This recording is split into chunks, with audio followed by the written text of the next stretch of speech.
David, have you heard about this series that the Times has been running this week, the New York Times, on Carroll Academy in Carroll County? It's run by the juvenile court, Okay.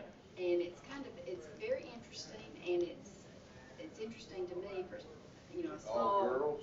No, it's girls Is and it boys. girls They and they boys? did, it's just Okay. that for the doing the series, they kind of focused on the girls team, but they talk about everything about the Do academy they? too. It's not an institution. No, they They're draw, home. they go home at night, and that's when the judge that helped set it up said that, he used to just have he could either send them to the, what we used to, Half. yes, morning. or Hello. I think we may have spoken on the juvenile phone. I'm court, Scott whatever. Edmonds. Scott, And then Lindsay. Hi, jail. Lindsay. Hi, It's a nice pleasure to meet to you meet face you. to Yes. face. Thank you for helping us Oh, with this. I of course, appreciate it. not a problem. Vandalism or Yeah, and whatever. we're gonna record Anyway, it's a good everything, article. and It then we'll talks about send it that off to the hardcore police. population, Wonderful. kids, and how they It'll get probably in just work trouble, the make same bad way as it did choices last that time. way. Okay, So, great. and Well, I was in touch with you So it's about good. potential the at focus the end of for May, the but that Tennessee Yeah. was, we don't the have a last date one yet. is Okay. today. I'll just be back in But touch it's with fine. you. just let me know, not a problem. Thank So, you. yeah, Appreciate of that. course. And Pleasure to the meet you. first one's All right, called you Ain't too. About the Record.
first prize because it was charter school. Yeah. Waited to. What? Time flies when you're doing a good job. Thank you. Yes, sir. A lot has happened in that. Boy, we made some progress, let me tell you. We have made some progress. Because I've started to have a lot of questions about it from others, and of course I just say, well, we're just waiting to see what we get. A lot of people See how it comes out. deserve a lot of credit. It's gonna let it come Some along. of them been pretty courageous too. Yeah. And what, the reason I started hearing from people was he said he checked with the state board, he went to check with the state board. But it's not gonna change for you. But It just they lets. thought we had, as a board, How's the banking business, All it Jim? does out there. It's, better. yeah, you're right. I mean,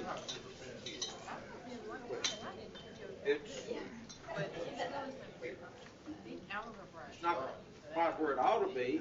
Deal flow's not where it ought to be. It's just kind of a weak economy, but we're not seeing,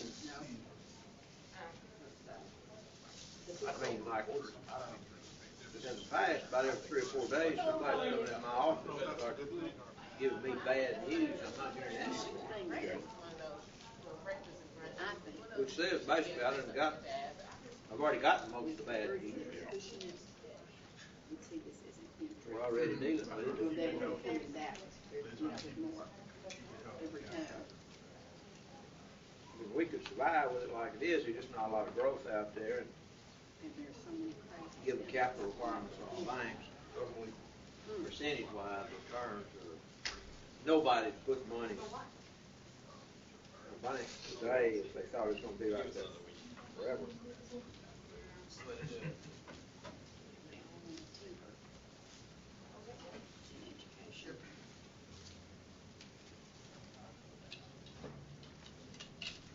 Apparently, I got a little bit of the Bank of America. That's right. Well, that's good news now. Yeah, that's the way I interpreted it, when I lived in the on CNBC. The legislature. But when they, if they ever do, And it's not to say, It's about time, they, Oh, yeah. it's all been negative here for the last, 4 years. Am I allowed to sit in one of these? Quite seen anything like that. Yes, sir. Yes, sir. Are you on the phone or are you? No. Okay. I apologize. All right. No, that's fine. I just want to make sure you weren't on the phone. I'm doing great. I'm doing great. Commissioner, good to Sir, see you. how are you? Hey, great, Jimmy, great. How's everything going? Good to see you. Yeah, do that. Yeah.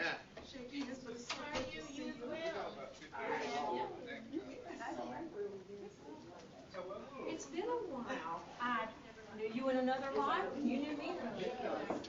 Serious activities going on. I'm sure you already know a lot of what you needed to know.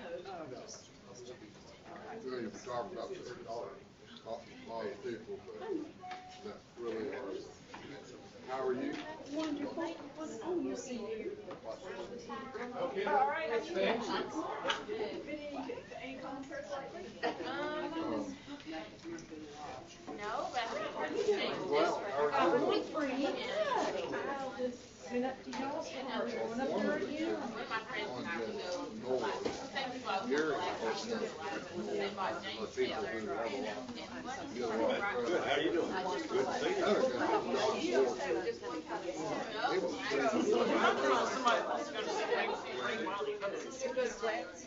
It's hard to find them when we're outside. My friends have too much too. Here's John. Who's that? Ray Wiley Hubbard, he's a the Cosmic Cowboy.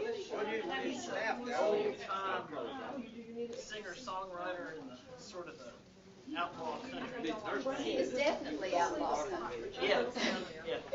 You want to go? Is he gonna be here? It's gonna be, yeah. May 4th. Who? Ray Wiley Hubbard. He rode up against the wall, redneck mother. Wrote Snake Farm, Choctaw Bingo, And John, other great hits. I'm keeping grandchildren. he's overnight that week. I think that lady Where was he is, not. done what he's done.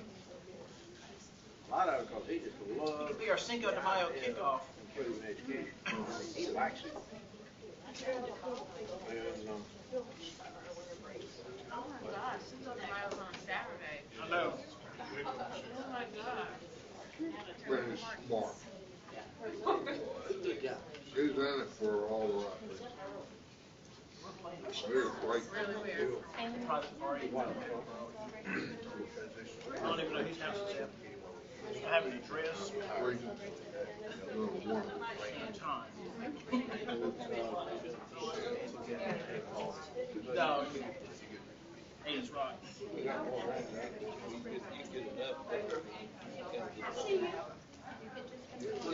Result oriented. He's pretty much result oriented. Yeah.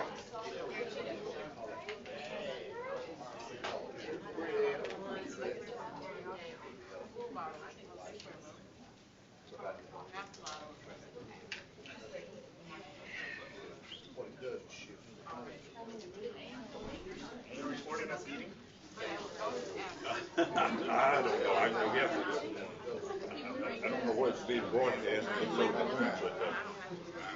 evidently something. Our turn down here. Good. I'm gonna go grab some tea. All right. Better thing than Good to see you. across the state. Better than others, but broadly speaking, good. Headed in the right direction. The legislature has one more week left in session. She's doing They'll be done soon, and that will allow us to start to speak Well, it's a terrible distraction when you're here and, but it's, you don't have any choice in it. Yeah, it's been, Yeah, that's right.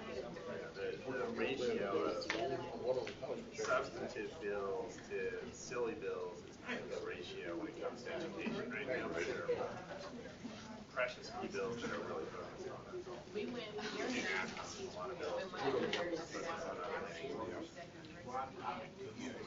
I guess. Either one. He can do what he wants. Are you gonna be a subject of yours?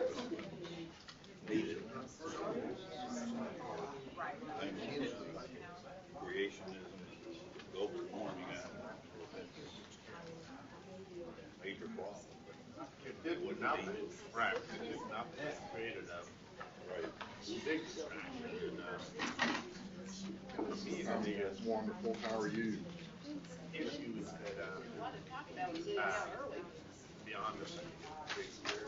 But, you know, we're trying to, national lead our education. When I go to other states, they hear about this. That's what we're talking about. Rather than the From I've got other relatives that live in several other states. things happening good. Of course, they're Yeah, why don't you come see us? Actually, I am. Matt, DPA, Dr. DPA, the mayor, Teaching. my son is high school junior. That's what we've just been talking about. He said he went My brother-in-law called me and said, you meeting got to do with something. the admission. Yeah, well, I got relatives in To Pennsylvania give that, them his best they strategy. felt like coming down here and going to the demonstration. Why don't you at least read the bill and realize So we are, a whole lot to do about nothing, but. no, I got Nobody reads the bill, but it does have an impact on our reputation, you know? Okay, well, let me know. And our reputation does matter when it comes to things like getting grants, things like that, you know? That's pretty much what I tell the reporters. Yeah. Yeah. how's, you know, John, his wife. Yeah. The other thing it does is it gives those My entities counterpart, John. those they'll be back next year. I mean, she's like. So they'll feel like Picked up they're the son. entree, a victory. No, Well, it's an enormous distraction from He a told bunch me of that, work that really needs she to be was done. sitting on the horse still in the paddock, like a black dog ride. And the next thing she knew, she was on the back. But the one line, she remembered getting kicked off. She remembered being on the paddock. And then the next thing she has any memory. And the That is so scary. Now, I mean, usually the horse is doing something in the bus. It's hard for a horse. I think how it went, we learned and saw from it. Sorry, we've been chatting. I think, you know, the decisions that we made that we really put. Let's not be limited, it's probably. Yeah. But I think we're gonna have to look at the end to really focus on the things that are not unintended consequences. Does he own it? From making the change. So we're gonna do that for pack weeks. Now that TCAP is next week, TCAP, we're hearing all the customers working here. That issue, you know, it's all fine. But I'm sort of 50-50 right now on which policy, the right policy actually. Oh, yeah. It's tough because the policy changes right now is assuming that the text Right. for adults being strange, making things. You seen Gary lately? Yeah. I see them all. But I don't know whether we can bank on that or not.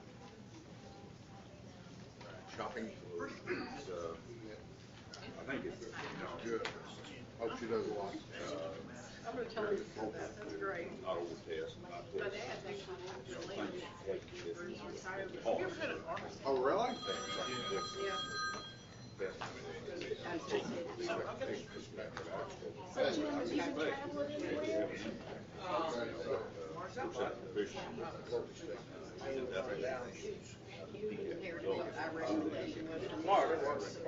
Well, I feel fun. Thinking, some people, I've been hearing, we start to think. How about yourself? You don't know what I mean? Oh, I went to New Orleans over the weekend. It will be, Where's the? the, Orleans. So, I think we can, doing well, is she liking it? I think we can handle that on the communication front though, because it's found out last year. Oh, yeah. We took out the basically, we set the baseline, go. Well, actually, yeah.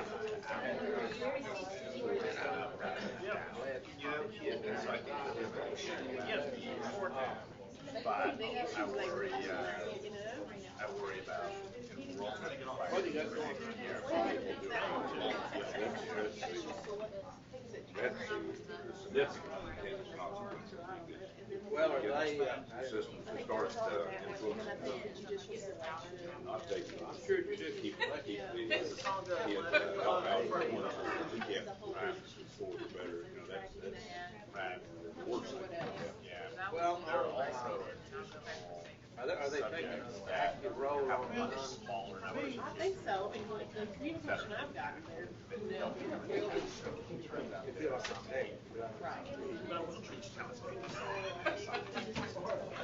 Not right now, you're a few hundred miles a day. And I don't know.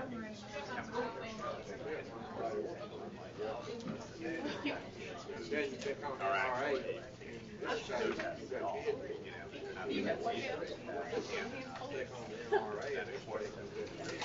Everybody on the gun. With algebra, we're seeing double tasking, you know, with that task, taking that test all together. Goodness. Again, small number, but still, potential for some unintended consequences with that small number. So we'll know Our school teacher, she looks the part. before Thanksgiving, we know, thank you very much, before the July. She got her in Florida, they spent the winter in Florida, and they didn't think to do there. Before the July meeting. Dan, I think I'll get one, they have restaurants. I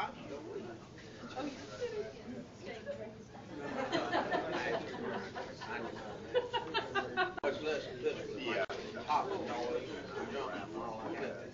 You got I guess one? I'll talk about this. Well, Big fan of the draft. two kids live here.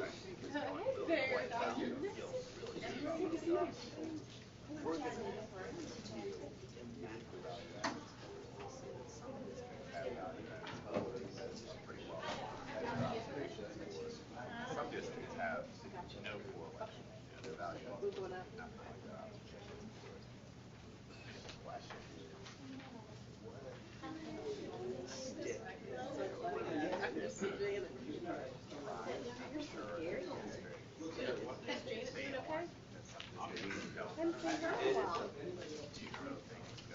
She's headed Louisville today for a center. Right now, I think Oh, okay.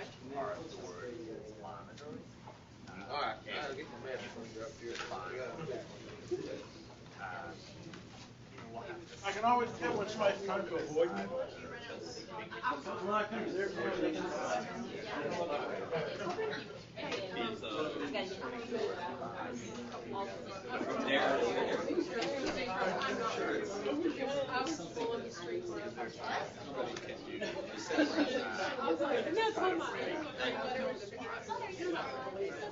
You told him your whole story.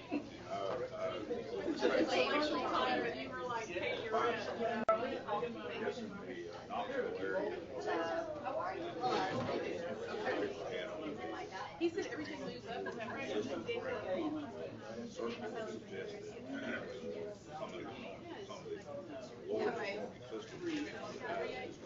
Oh my God, I think that's right.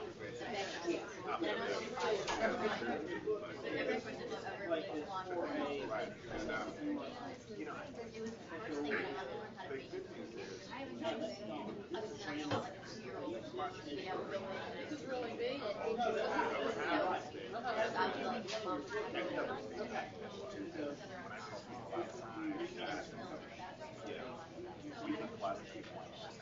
Okay.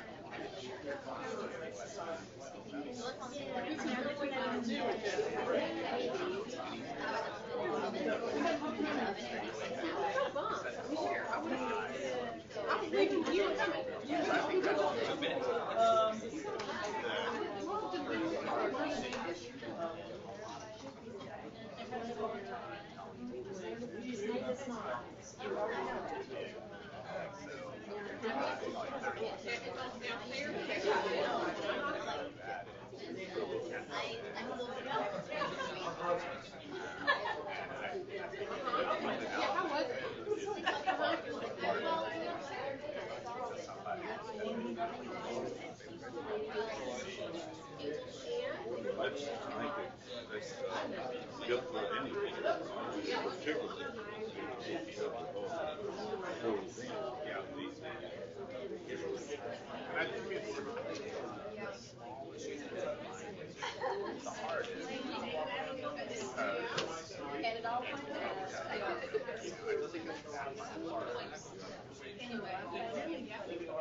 For self-defense, very self-defense.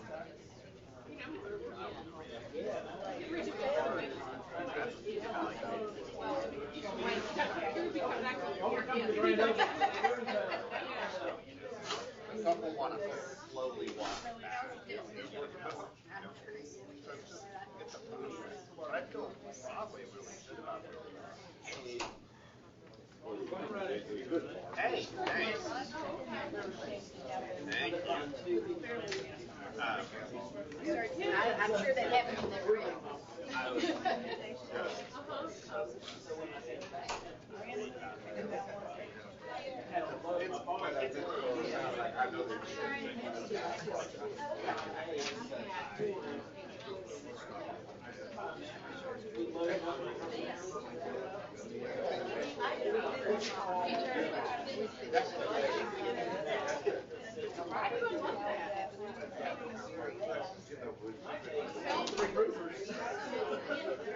You were thinking. That's when you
Tell them to take up the space, don't take up all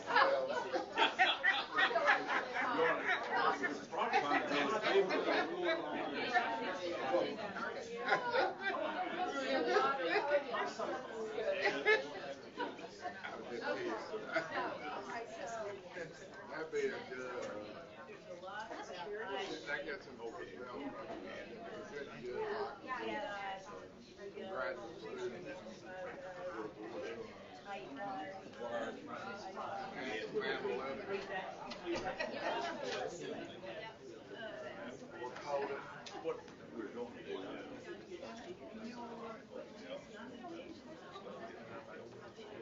The key is looking out there.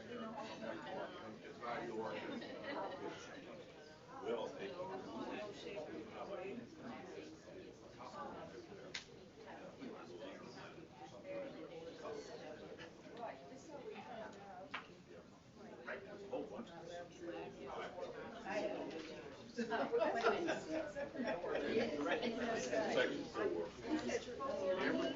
People who have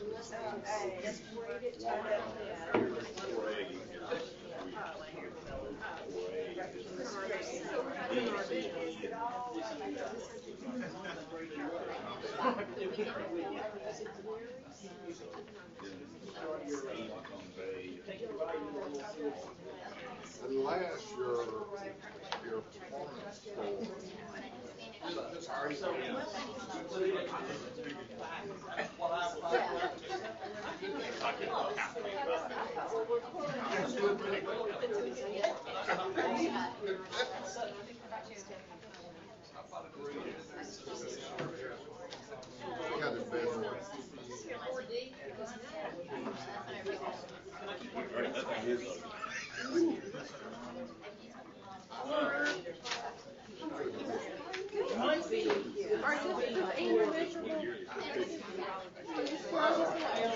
Where is that?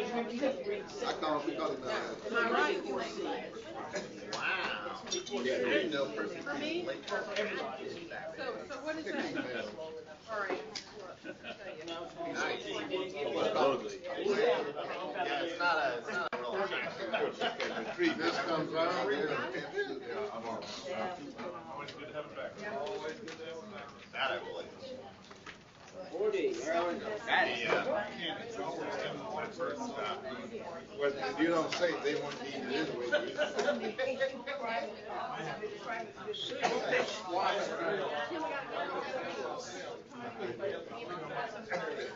Yeah, I mean, they left.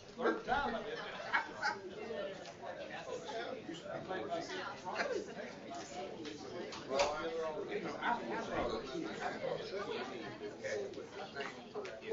think that's where thank you. Yeah.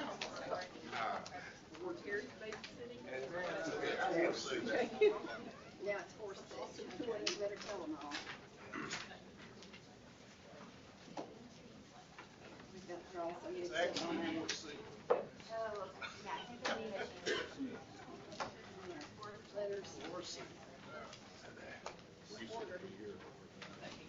Well, these are, okay. Once you get, it says it's 4 days. Is it? It's the same kid. Yeah. That's why it's true.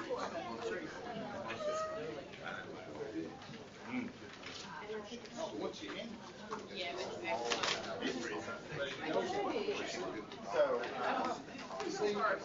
nobody wasn't too, I heard or rough on the call. No, I think you're right. I think it just needs to actually.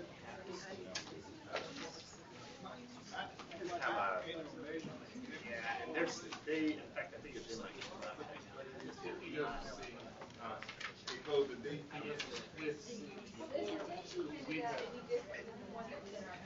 It's got the. There was not one in your packet.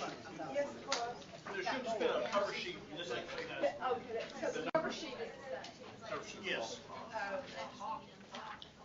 The cover sheet actually is a little bit different. Yeah, that was, yeah.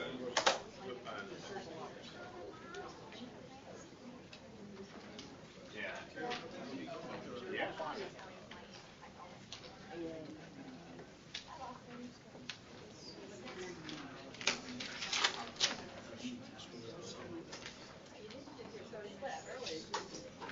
All the knives and stuff.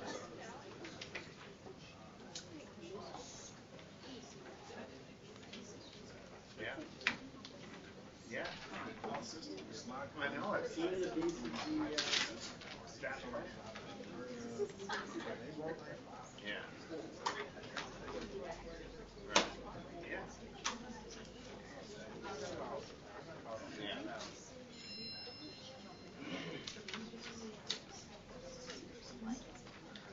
All my banking. Yeah. But, all my doctors.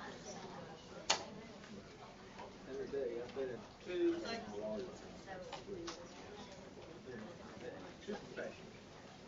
Nursing home been for 30 years. 28.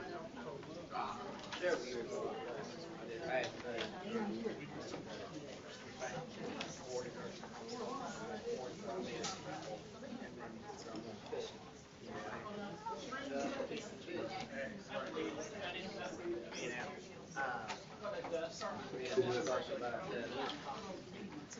They don't know what to look for.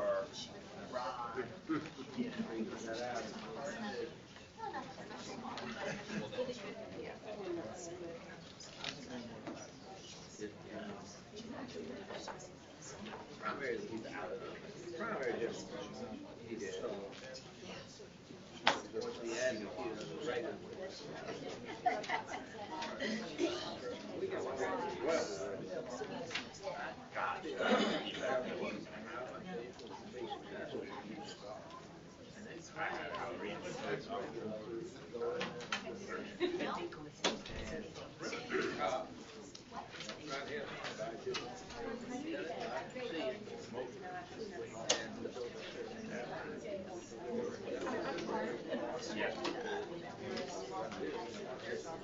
Good. Reaching the sea.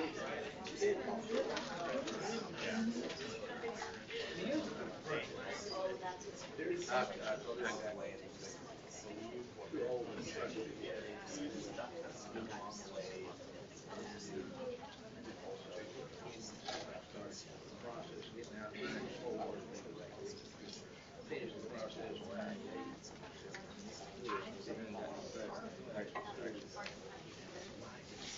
It's the growth industry.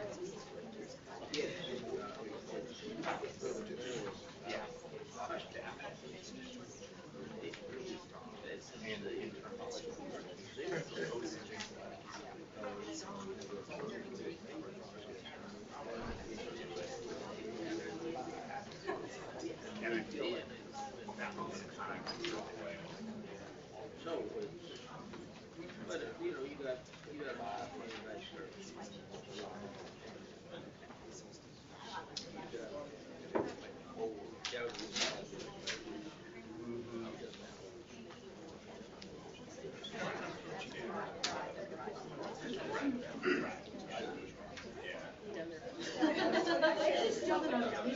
Just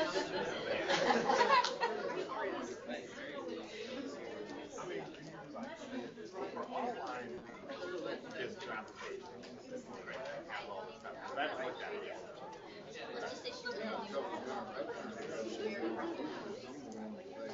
Well, he's got a huge amount of money to stay alive. And he is one of the applicants. So, I told my kids, I'm gonna try to put you on, just make sure I have all the time. they got Never get half my battery. planning grant to do hire some people in the office because they can see applying for all of these things they want to do. I think it's the best thing to do. Well, We need to get a job. Yes. Yeah.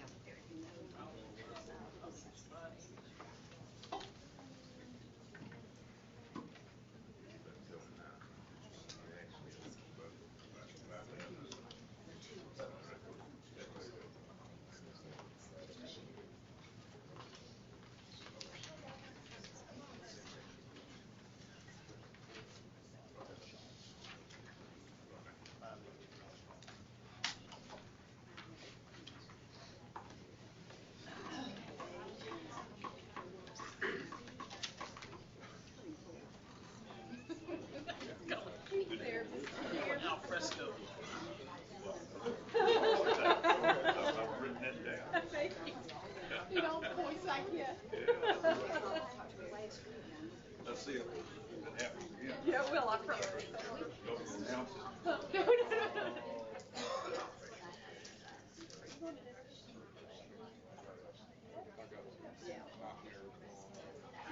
I got 3 nightmares going on, I gotta deal with sometime. I mean, 2 of them involve stress. That does sound like.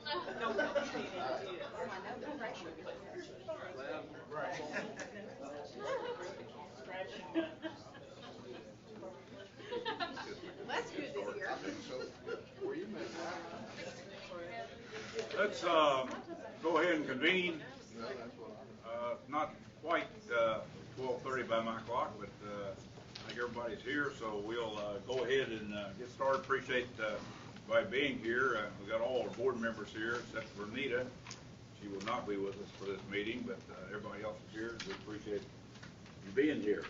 I'd like to start by welcoming Scott Evans to the staff. I think most of us know Scott from previous work with the Department of Education, but Scott, we were absolutely delighted that you've chosen to join us. Thank you, Mr. Chairman, members of the board. I'm delighted to be part of the team, and I look forward to serving you for many years. Great. Well, we really appreciate that. We'll miss Art, but Scott, we're really looking forward to your work with the board. Look forward to that. Appreciate you being here. We'll start today. We got the agenda that's been distributed, and the first item on the agenda is the team flexibility package. So, Commissioner, turn it over to you. Great. Thank you, Mr. Chairman, and members of the board. Great to see everybody. Wanted to give you all an update on what we have been calling team flexibility, and let me just backtrack a little bit to ground everybody in the evaluation model and where we are on this. So as everybody knows, we have been full bore in implementation this year, and we have 4 models that are in use across the state. TEAM, which is the state model, which most districts are using, and then we have alternative models that you all approved for Memphis, for the Ames districts, and for Hamilton County with Project Coach. So they've all been moving forward, and the models all fall under the same statutory rules in terms of the quantitative piece. So the piece that's different is the qualitative, the observation instruments, the 50% piece, and what that looks like. And I would say that we have seen over the course of the year really good progress in terms of the kinds of conversations that people seem to be having. So whereas in October, when we would go on the road and we would talk to teachers, principals, district leaders, supervisors in districts, we heard lots of negative commentary about various pieces of the evaluation system.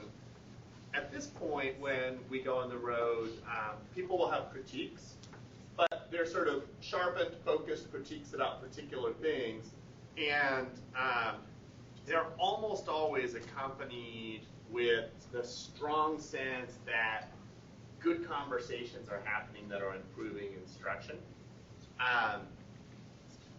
We wanted to, heading into next year, figure out the best way to give districts as much information as possible so that they could make whatever adjustments they wanted to make within current law and current state board rules to the evaluation system so that they felt a real sense of ownership over what they were implementing. One of the things that we have seen is that the places where the state model has been implemented with really strong leadership, with leadership buying into the model and talking about why they think this model is a good model, things have gone well. Places where the leadership in a school or a district has not been so committed to the model, that's where you have seen a fair amount of unhappiness, which isn't surprising. You know, I think if you were a teacher and your principal was telling you that they weren't excited about doing the evaluation system, it would be hard to have a lot of enthusiasm yourself.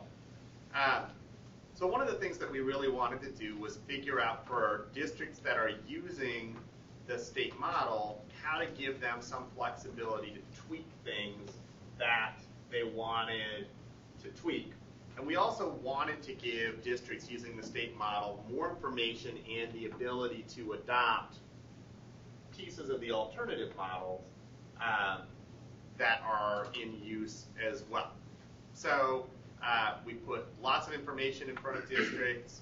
We did a roadshow where we went around to different regions of the states and presented information to them both about the alternative models that are in use, and we talked them through what it would look like to put forward a flexibility package, what you could ask for flexibility on and what you can't ask for flexibility on because we've got already rules or laws in place. And the deadline was on Monday for districts to submit a flexibility package. So here is where we are right now. 39 districts applied for team flexibility. So there are 136 districts across the state. 14 of them are using alternative models. 122 are using team, the state model. And of those districts, 39 applied for flexibility in one form or another. The common themes, and they did vary a fair amount. So one big common theme was differentiation for teachers who scored higher. So a number of districts proposed different observation structures, and there's a wide range of what people proposed. For some, they proposed differentiation based on teachers who score a 5 this year. Some proposed differentiation for teachers who are a 4 or a 5 this year. Some proposed differentiation for teachers who are a 3, 4, or 5, or a better way to put it might be they proposed differentiation for teachers who are 1s and 2s this year. The differentiation that they proposed included things like replacing some of the formal observations with shorter walkthrough type observations.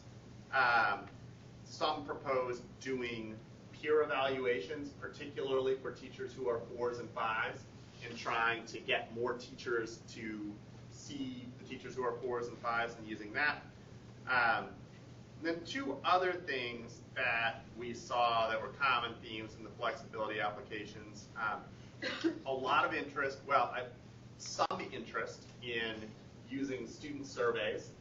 MCS this year, Memphis City Schools, has used student surveys, and we had 8 districts express interest in using student surveys. Right now it's been approved by the state board under the MCS model to count for 5% of the qualitative piece. And so that's what it could be, you know, it could be used for 5%, which I think is exciting that there are districts that are interested in that. And then a number of proposals around the order of observations, the timing of the observations, and the ratio of unannounced to announced observations. So it's in board policy right now that at least half have to be unannounced. There are actually some districts that propose doing more than half as unannounced. They found the unannounced to be more useful to them than the announced observations. 0 districts applied to pilot their own model. So that was another option that we put forward. We said, you know, Memphis, Hamilton, and the Ames districts this year have their own models. It remains an option that people can go in front of the state board and ask to pilot their own model. No districts actually asked to do that.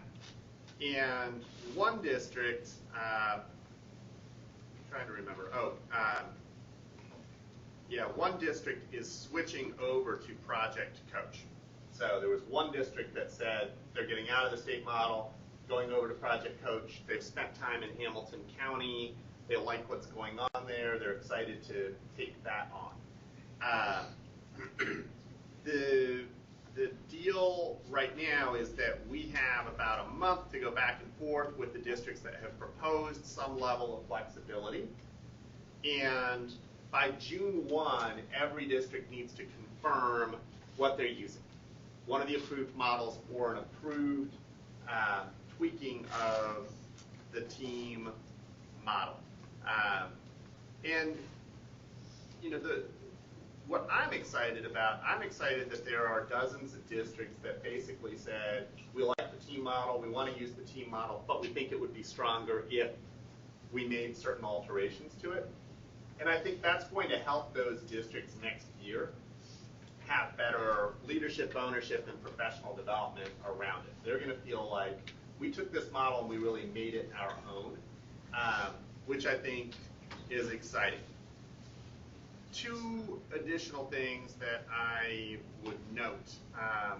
So one, we are considering opening a new window around team flexibility. Some districts, especially smaller districts, have said to us they would have been interested in applying for flexibility, but they really didn't know what to do.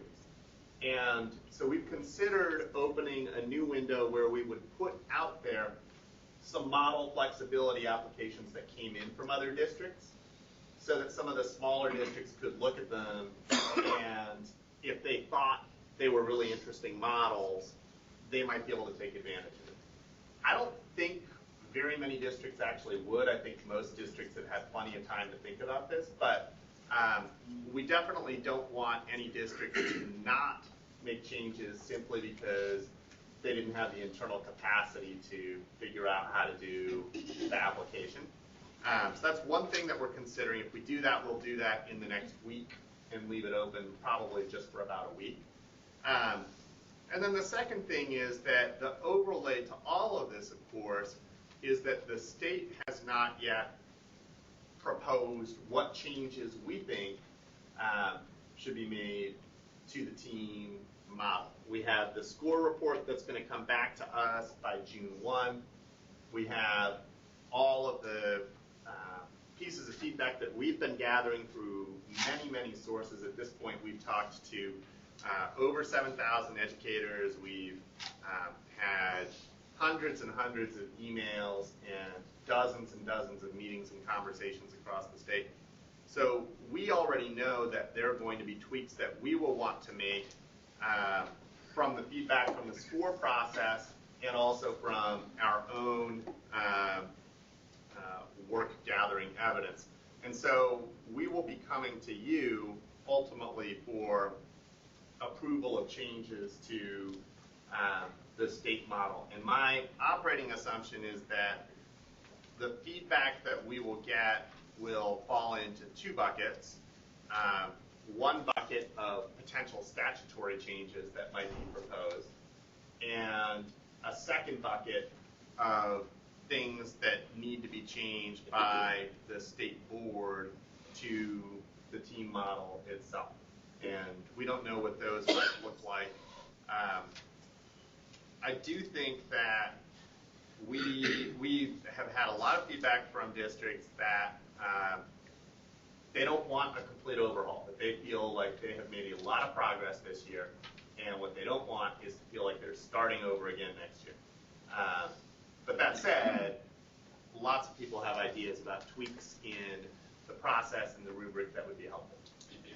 So I'll stop there. Okay, questions? Just a question Sure. about the timeline for that then. Would you think that that would come to the board at our August meeting? So here's when are the next board meetings we've got? July. July, It's July, right? not Yeah, August. okay, Yeah. yeah. I think we're thinking in July. the July meeting that we would come to you. And what we would likely do is come to Gary and David early on when we get the feedback from SCORE, and figure out whether we need a specially called meeting, whether we need to just get information to people so that people feel comfortable with the direction we're going. We're planning on having a special call meeting once SCORE is able to report. I Okay, think that'd be very With a, Good. face-to-face, not a conference call. good. That's great. You know, this is, what we were trying to set up that first week in June or the last week in May, and it turned out that that's a terrible time, but we'll try to set it so we'll rework that, and particularly get a little bit more information about when the SCORE information will be available, but I think we need to have a special call meeting, a face-to-face meeting, not a teleconference meeting, that would deal primarily just with this subject. Great. And SCORE, beyond the meetings that they've been doing around the state, they did a survey of educators, and I think 17,000 people participated in the survey, which is great. They had feedback from lots of different sources and venues. We might need to find out if TNCRED has anything to add to the discussion at Yeah. this point, too. I think that's right, yeah. Mr. Chairman. Other questions? Mike? How are or do you have a sense how the evaluations of principals and other people who do evaluations of teachers are going? Yeah. Well, I think it varies district to district. I have less data on that, so what I have is mostly anecdotal from my conversations with principals and superintendents. But I think we're going to need to make some changes to the principal evaluation. I also think we have to provide significant guidance to superintendents on how to evaluate the principals on their evaluations, especially around range of distribution of results. Because one thing that you see is that, and we won't know for sure, of course, until we get back the value-added scores from this year, but the range of distribution of results for observation scores doesn't just vary across district, it varies a lot within district across schools. So we need more guidance to superintendents on what to do about that and how to play that out through the principal evaluation. One's going to have to work well for the other to work well. Yeah, agreed. Yeah. Okay, other questions? What, Commissioner, of the 39 districts that have asked for some flexibility, are they mostly larger districts, or is it very big?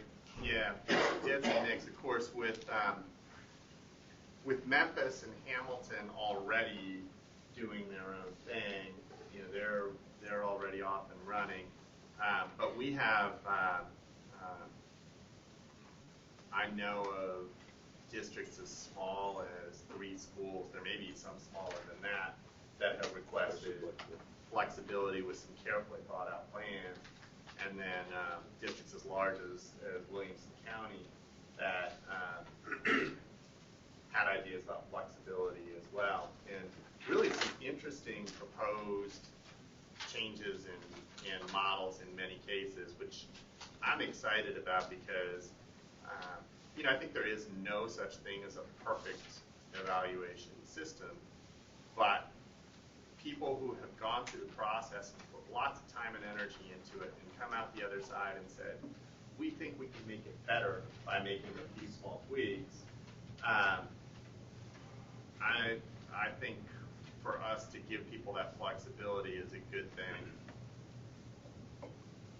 Okay, just to kind of reinforce a couple things the Commissioner said, I think the tweaks of the ownership factor in these things is just absolutely terribly important, and to the extent that we can generate additional ownership by making some of these changes, tweaks, I think that's terribly important. I guess the only downside of that is going to get too much of that. It's going to make it harder to provide the state support for the training and everything else. So you kind of got to manage that somewhat. But I think that tweaking it to develop ownership is a real significant factor. The other thing that I guess I'm hearing is the same thing you mentioned, was that keep on hearing good comments about the dialogue that's occurring between principals and teachers that apparently was not happening before, the improved quality of that dialogue concerning performance. I think that's a big advantage. And I also think that it's a getting used to the system too that's helping in diffusing some of the negative comments that we were picking up early on. You just use it for a little bit, you get a lot more comfortable with it. I think that, you know, as you mentioned, that we are going to need to look some at the distribution of scores within systems. I suspect that we're going to find that it doesn't necessarily line up with results in terms of value-added testing, so I suspect that there's going to be some opportunity to do some additional education there with various systems. Yeah, and I think that the districts that are really trying to implement with fidelity and that really feel like they are trying to have a range of results that's reflective of the student growth and performance in their district, they are strongly delivering the message to us that it would be very unfair if the district next door essentially adhered to different standards and teachers felt like it was easier to do well in one district than the other with the exact same level of performance. So it's an important state role to figure out, without having a forced curve, how we ensure that there is a range of distribution of results that is reflective of what's actually happening in student outcomes. That's great. Other questions, comments? Okay, well, I think that, as you recognize, this is a very, very important subject. I think it's extremely important to what we're trying to do and move forward with. What we'll be doing is looking at when this information is going to come together and be working back with your calendars to try to schedule something probably during the month of June, would be my guess, where we can focus our time in a meeting on just the modifications and results that we're getting back, the recommendations from SCORE and the other input that we're having concerning this process. So, important subject. Okay, Commissioner, thank you. Good job. Appreciate it. Work is going into this. Let's move forward to the next item on the agenda, which is Common Core implementation. Is Emily here? Her arrival is imminent. Okay.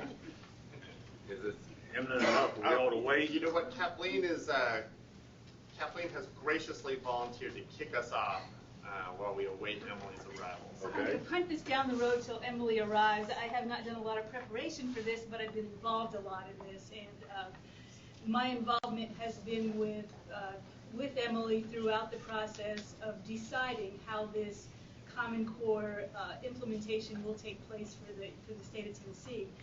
What we're looking at doing in particular this summer is a math rollout.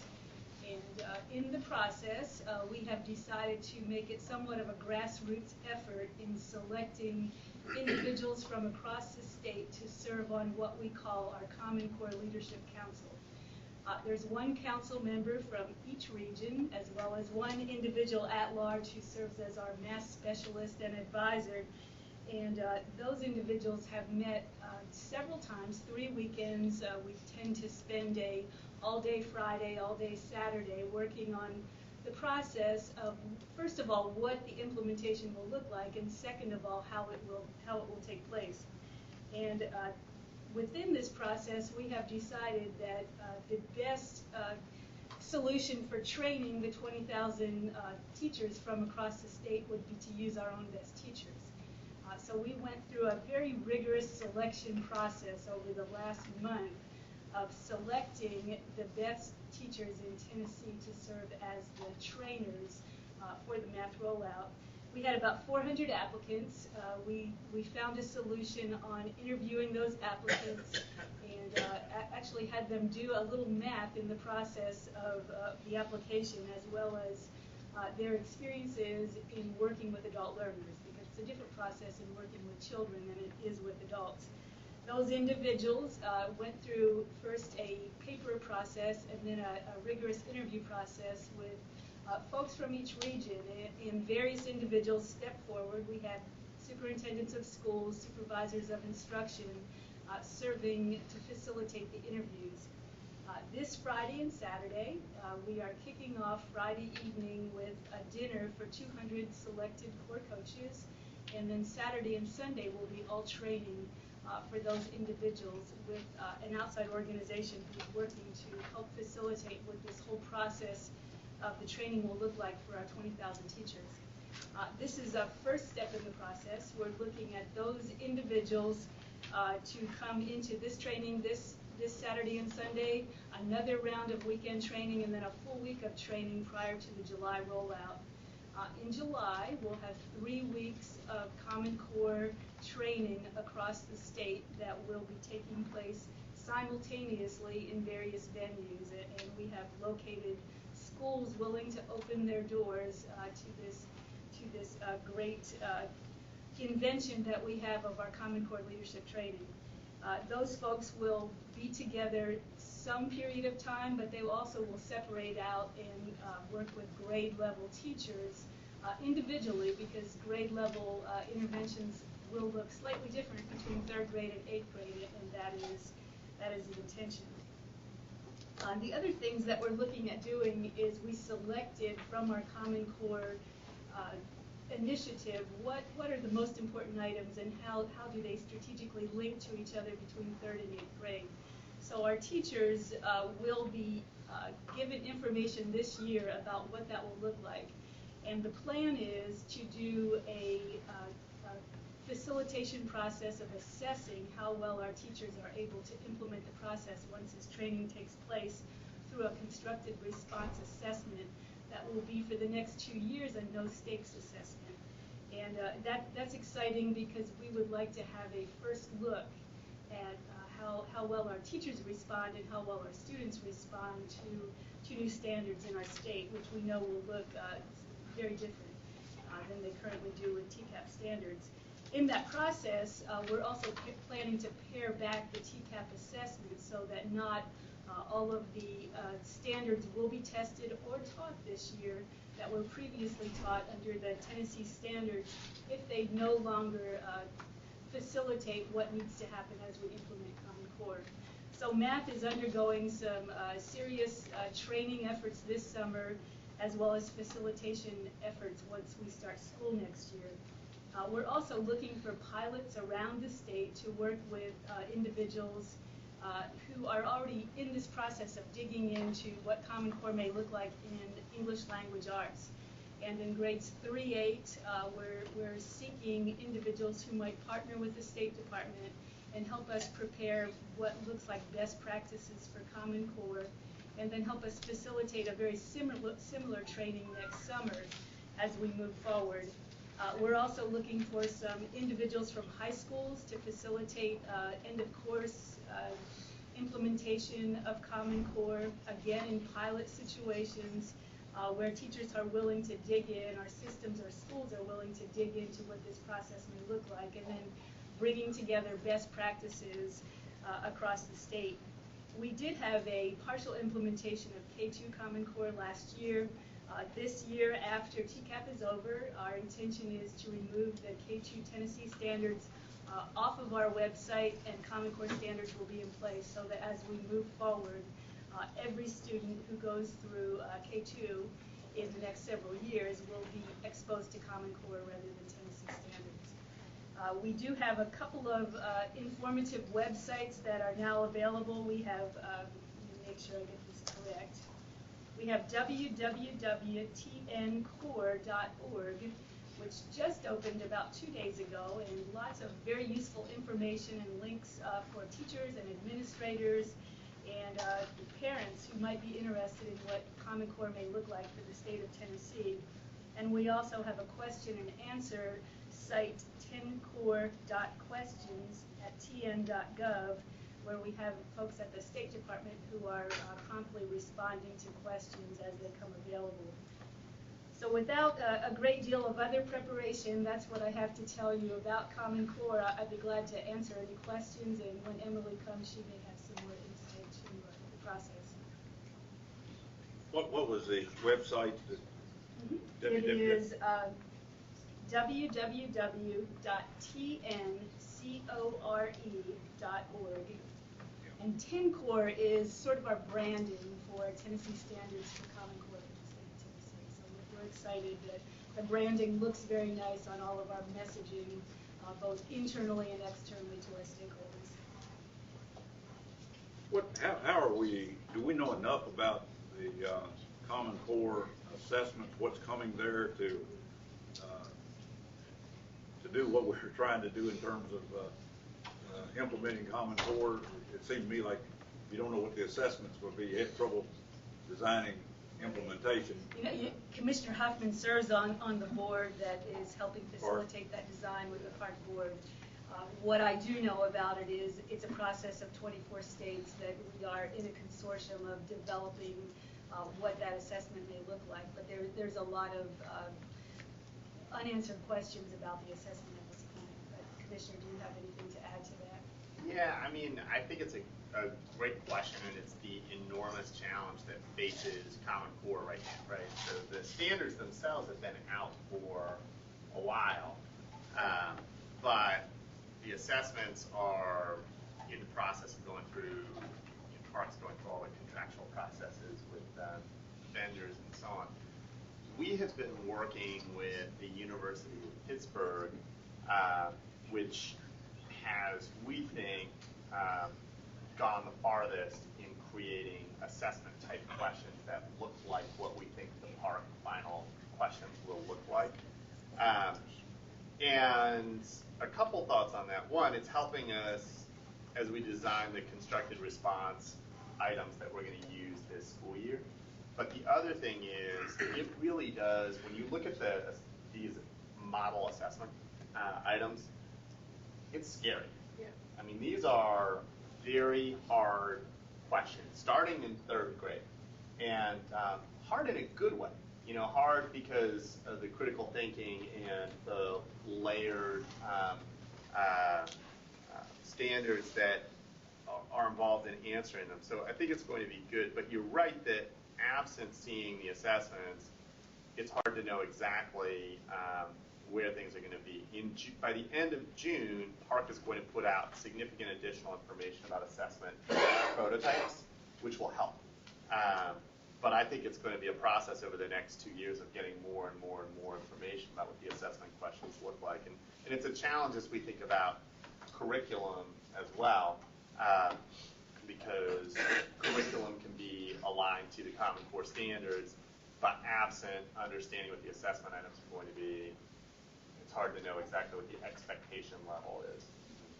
I think one of the things that our teachers can be very excited about is we have had in Tennessee probably too many standards. We're a state that has more standards than most. And I've heard more than once that we've had the most standards. And teachers often feel like they're going through this checklist of we've got to hit this one today, this one tomorrow, and not really being able to delve into further depth of understanding for students. So we're taking a lot off of teachers' plates as far as the number of things that have to be taught, but the depth of understanding will probably be the difficulty that we face as we move forward. I just have one question as it relates to kind of alignment and coordination with other entities like the DOE and THEC and the state board. Will there be an overall master plan that will kind of guide the work for all parties, or? I can't answer the question about master plan. I'll leave that to the commissioner, but I do know there's conversations because what we do know is students graduating from universities in 2 more years will have to be ready to walk into school systems, ready to teach Common Core. Mr. You make much of a Yeah, I mean, Mike Cross from THEC has been really deeply engaged in the work, and has one of the big questions that all higher ed is grappling with is, can they get to the point where they start accepting PARCC assessment cut scores as college-ready standards, which I think is important for a bunch of reasons, including, I think, sending the signal all the way down the line to 3rd grade that the standards that you're learning are the standards that down the road colleges are going to make decisions based on. So THEC has been very engaged, and I feel pretty good about where the higher ed community is. It's an ongoing project in terms of working with colleges of education and getting them completely looped in. There's a huge desire on the part of schools of education to participate in Common Core training, which we're going to make sure that they can do, and to be a part of understanding how to teach Common Core standards. And then ultimately aligning the PARCC assessment to mission requirements, right? Yeah. Mm-hmm. Yeah. Okay, questions? Other questions? You talked about math. How about English? English language arts, the standards are already posted on our website, but they've also been posted in other places. We are not rolling out any huge implementation plan this summer of English language arts. However, we are seeking those districts who are already delving into this to serve as pilots and best practices so that we can bring individuals together throughout the next school year, and then next summer will be the English language arts rollout for the city. Okay. Question? Gary? I think Kathleen has covered most of the content that Emily was going to deliver, so I think we can actually probably just proceed. Okay. Okay. Well, tell Emily she did a good job. She owes me. Yeah. Okay. Next item is the TCAP results reporting cycle, 8th grade Algebra 1 progress report. Zachary? And I can take off, and you can just tell me that I did a good job too.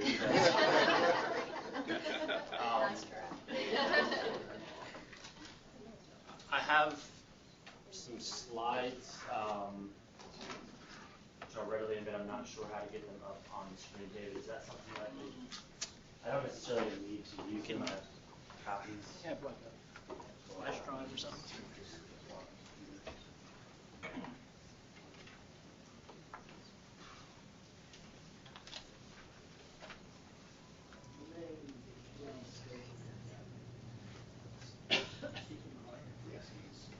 I have some copies I can pass around if folks want to reference them for any reason. I don't know if there's enough for everyone, which I apologize for, and I'll keep one for myself. But I was asked to just come in and quickly provide folks an update on where we stand moving into our spring TCAP administration, and also if there are questions around some of the testing policies that we've implemented this year. I know specifically the Algebra 1 8th grade math issue has come up.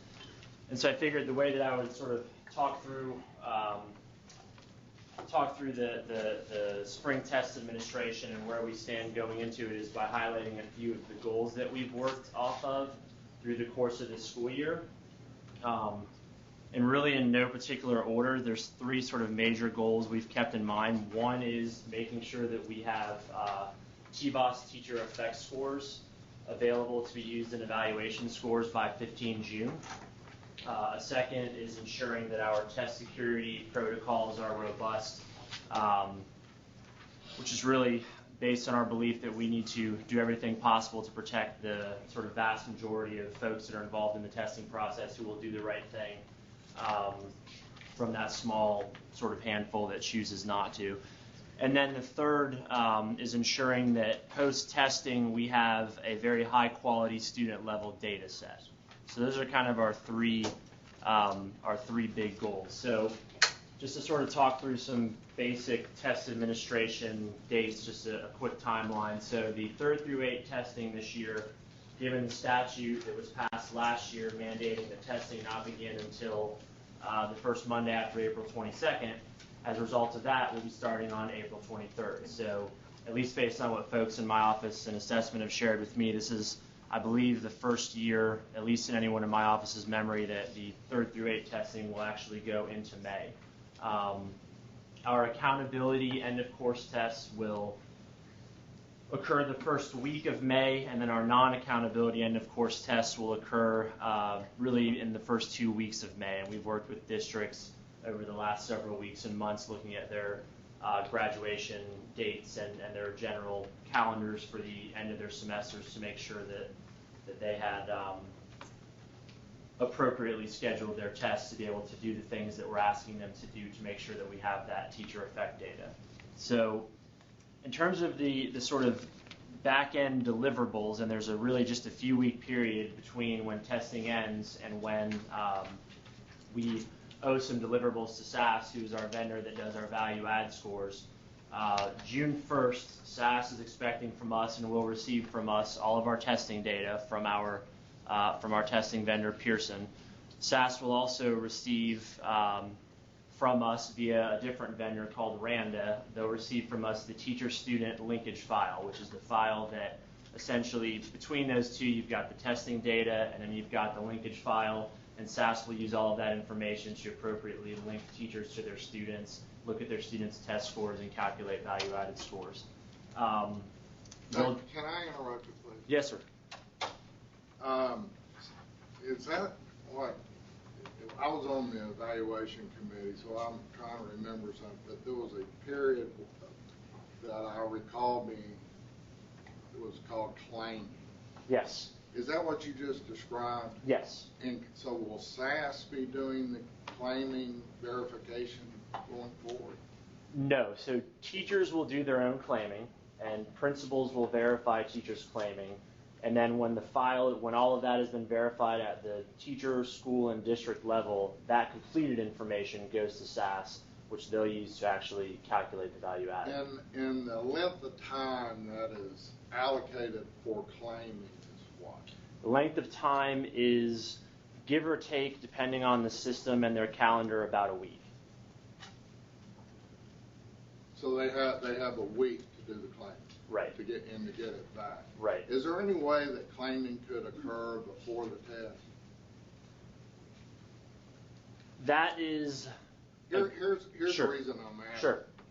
Is that in my mind, I think that we got to figure out some way to get not only the quick information but the TBOS information to administration before the end of the year so that they can make decisions for the following year. And it's tough to put that burden on them in the middle of the summer when a whole lot of people have already made decisions and stuff. So I'm not, it's not a criticism, I'm just trying to, in my mind, figure out the Gantt chart, so to speak. Right. Figure out if there are ways to shorten it, particularly if we Yeah. had some.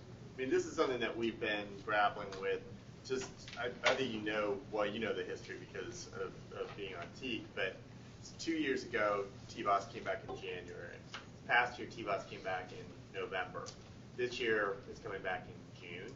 And so we tightened all the processes that we could come up with to tighten. The challenge, and I'll let Zach talk about the claiming and whether that could cut a week, because we want, and the legislature mandates the testing to be near the end of the school year, it's always going to be a huge challenge we're sort of running out of things to turn the screws on to get the scores back much faster, other than moving to online assessment, which we're going to do in 14-15. But do you want to talk about claiming? Yeah, I mean, one of the things, and I talk about it in a little more depth and later on, but we can obviously speak to it now. No, it's important. I mean, so there are other states that do provide their teachers the opportunity to at least review their rosters prior to the time they actually go in and conduct their claiming. So in years past in Tennessee, a teacher's had to go in and literally build his or her roster from scratch, which is a time-consuming process, fill in a lot of information, which with the system we're using now, the vast majority of the information that's required will already be there. But one of the things we feel like should really shave some of the time is allowing teachers to see their rosters through the course of the spring so they can then go to their administrators and say, this student shouldn't be here, this student should, that sort of thing, so that when it comes time to claim, it's literally going in and taking, I don't want to downplay the amount of time it would take, but taking an hour based on having all of your information gathered already. Now, could it be done prior to testing? To be perfectly honest, we've explored that option this year. The difficulty, to the commissioner's point, becomes there are certain rules that are a part of claiming, and it gets to the point where if you do it too early, it becomes that much more difficult to sort of apply those rules. Right. But it's definitely something that we're thinking about, because we do recognize that asking folks who are in the middle of doing so many other things post-testing to, oh, by the way, claim their students is a lot to ask. Part of what was in Teek's mind was if there are daily uploads of who's in class and stuff like that, and that there's some level of comfort in the accuracy in that, then downloading it down the other way as to who was where on what days, if the technology was available, could cut through a whole lot of.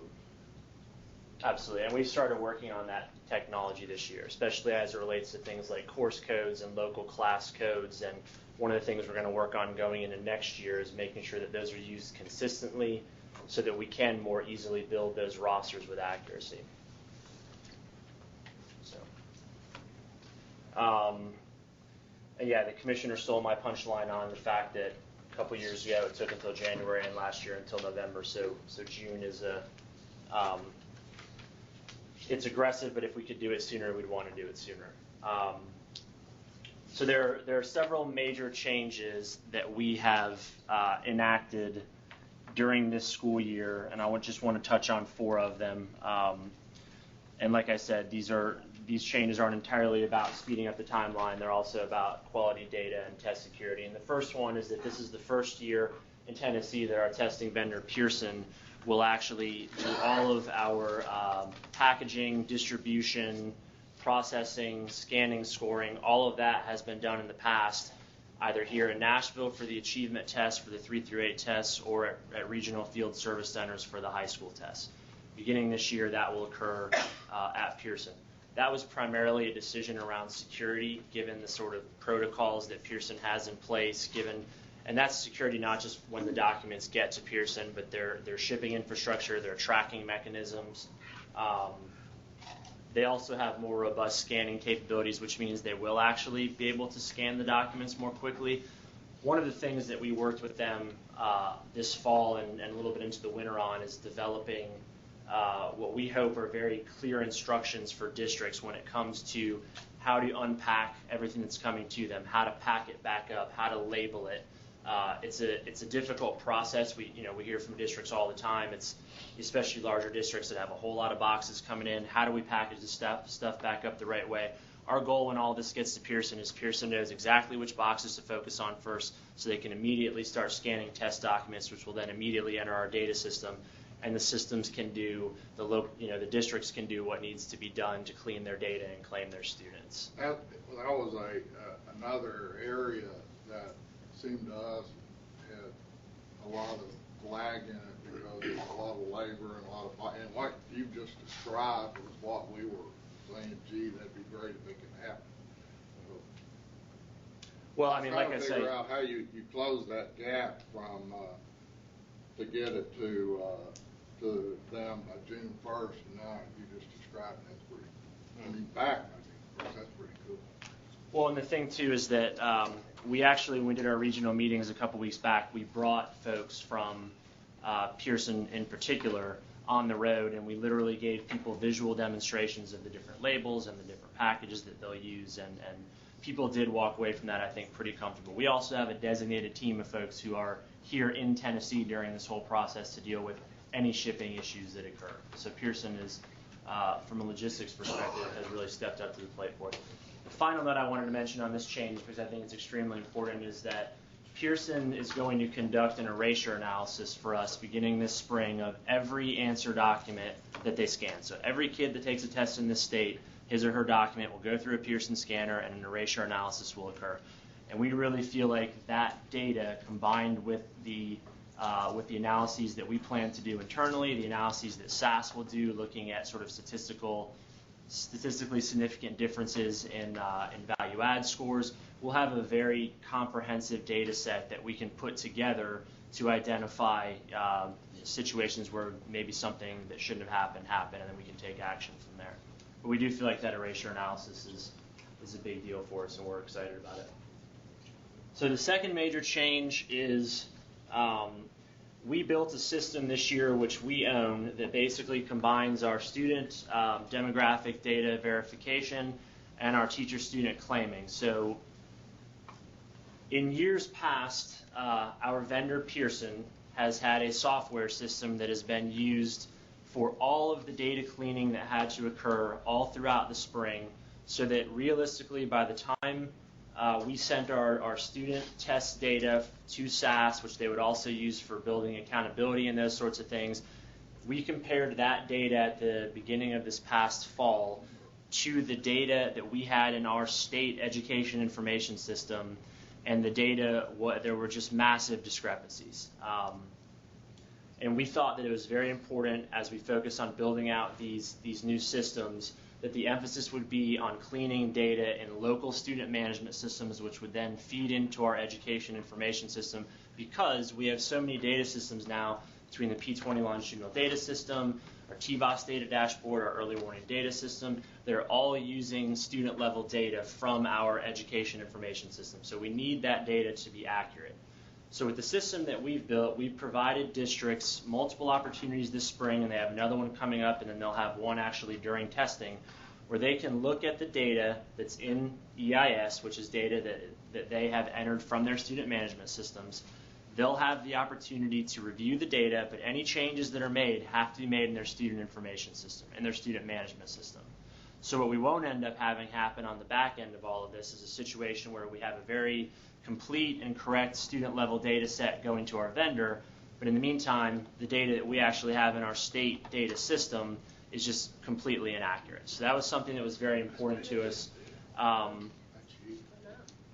From a time perspective, this actually does also shave some time off of the overall timeline for us, because the system, because we're using EIS data, state level demographic data, and because we're giving systems the opportunity to bounce that data and make corrections, we'll actually be using a pull from our system to check against all of the information that ends up on scanned documents that have been sort of pre-hand bubbled by us and also hand bubbled by the systems, so that issues like mobility won't slow us down, and districts will be able to go in and do the things that they have to do very quickly to be able to build their rosters for claiming and then claim their students. So that's, we feel like the fact that we own this system, there are things that we are not doing this year that we really wanted to do, and one that we think is huge is we wanted to be in a position with quick scores, which are the scores that systems need almost immediately after testing to apply to student grades. We wanted to be able to have the programming set up so that those scores would automatically backload into student management systems. We weren't able to complete the programming that was required to do that, but the files that we are providing, and this is something that is being done for the first time this year, the files that we are providing to the systems are being built essentially against the specs of their student management system. So it's not going to be a situation where someone has to sit at a computer and one by one enter grades into a grade book. They should be able to add some information very quickly depending on what's missing that's unique to their system, and then drop those grades directly into their student grade books. Next year, what we're hoping to be able to do is just have the grades flat out drop into the grade books, and they don't even have to mess with it. The third major change, and I'll go through these last two really quickly. The third major change So we've worked a lot with Pearson on altering their approaches to some of our post-testing data analyses. So a couple examples to bring up. So post-equating, which occurs when testing is completed, and it's basically about making sure that the sort of raw score performance level cuts that have been created when the tests were built remain valid. That's something that traditionally took them several weeks to complete, and they didn't even start it until testing was finished. Well, now they're going to have it done about a week after testing is finished, and the way they're going to do that is they're going to use statistically valid, a representative sample of the tested student population from the first week of testing. So essentially they're using a smaller subset of kids, but they still represent the state's overall population as a whole. Our psychometrician, their psychometricians have done a lot of work to make sure that this is completely statistically defensible, and it will save us some time. Another bullet that I mentioned in the slides is English 3 scale setting, and I only wanted to bring that up because I know there was some frustration for teachers who taught Algebra 2 last year that they ultimately did not receive teacher effect scores when everyone else did. By doing this the way that we're doing it, English 3 teachers who taught English 3 this year will receive their teacher effect scores with everyone else. So the whole goal there was to make sure that teachers are actually receiving teacher effect for the subject that they're teaching. And then the fourth and final change is really just around communicating procedures to stakeholders. This is probably the one that we're most lacking on. I think there's always room for us to improve our ability to communicate to folks in the field. It's definitely frustrating when you have a conversation with someone about a policy that was maybe enacted a couple months prior and they feel like it's not something they're familiar with. So we've done everything that we can to communicate via this new system that we built. We have listservs built specifically to testing coordinators. At our regional meetings, we've, like I said, brought representatives from from our vendors who really are experts on some of this. We have a series of webinars that are just about to begin, that are just 15-minute chunks for teachers, principals, district personnel to review. So we didn't want to have 2-hour webinars that would require someone to block off time they likely don't have. These are short, focused webinars that will teach them specific pieces of our system. So the idea being that they can sort of at their convenience learn what they need to learn.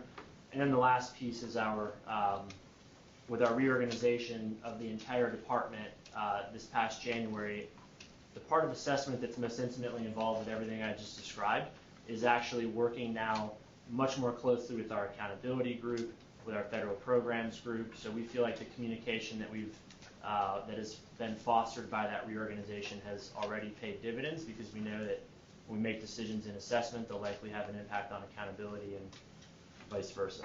So that's everything that I wanted to share. We feel confident going into the spring that we'll meet the June 15 deadline for the TVOS data. Definitely it will require great work by folks in the field, but we're confident that we'll get that. So.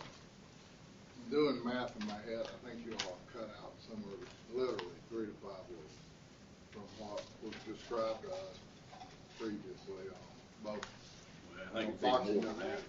Yeah. Well, but even if you're really hustling and you're getting it through, but which gets me to the other question. It could be a month and a half.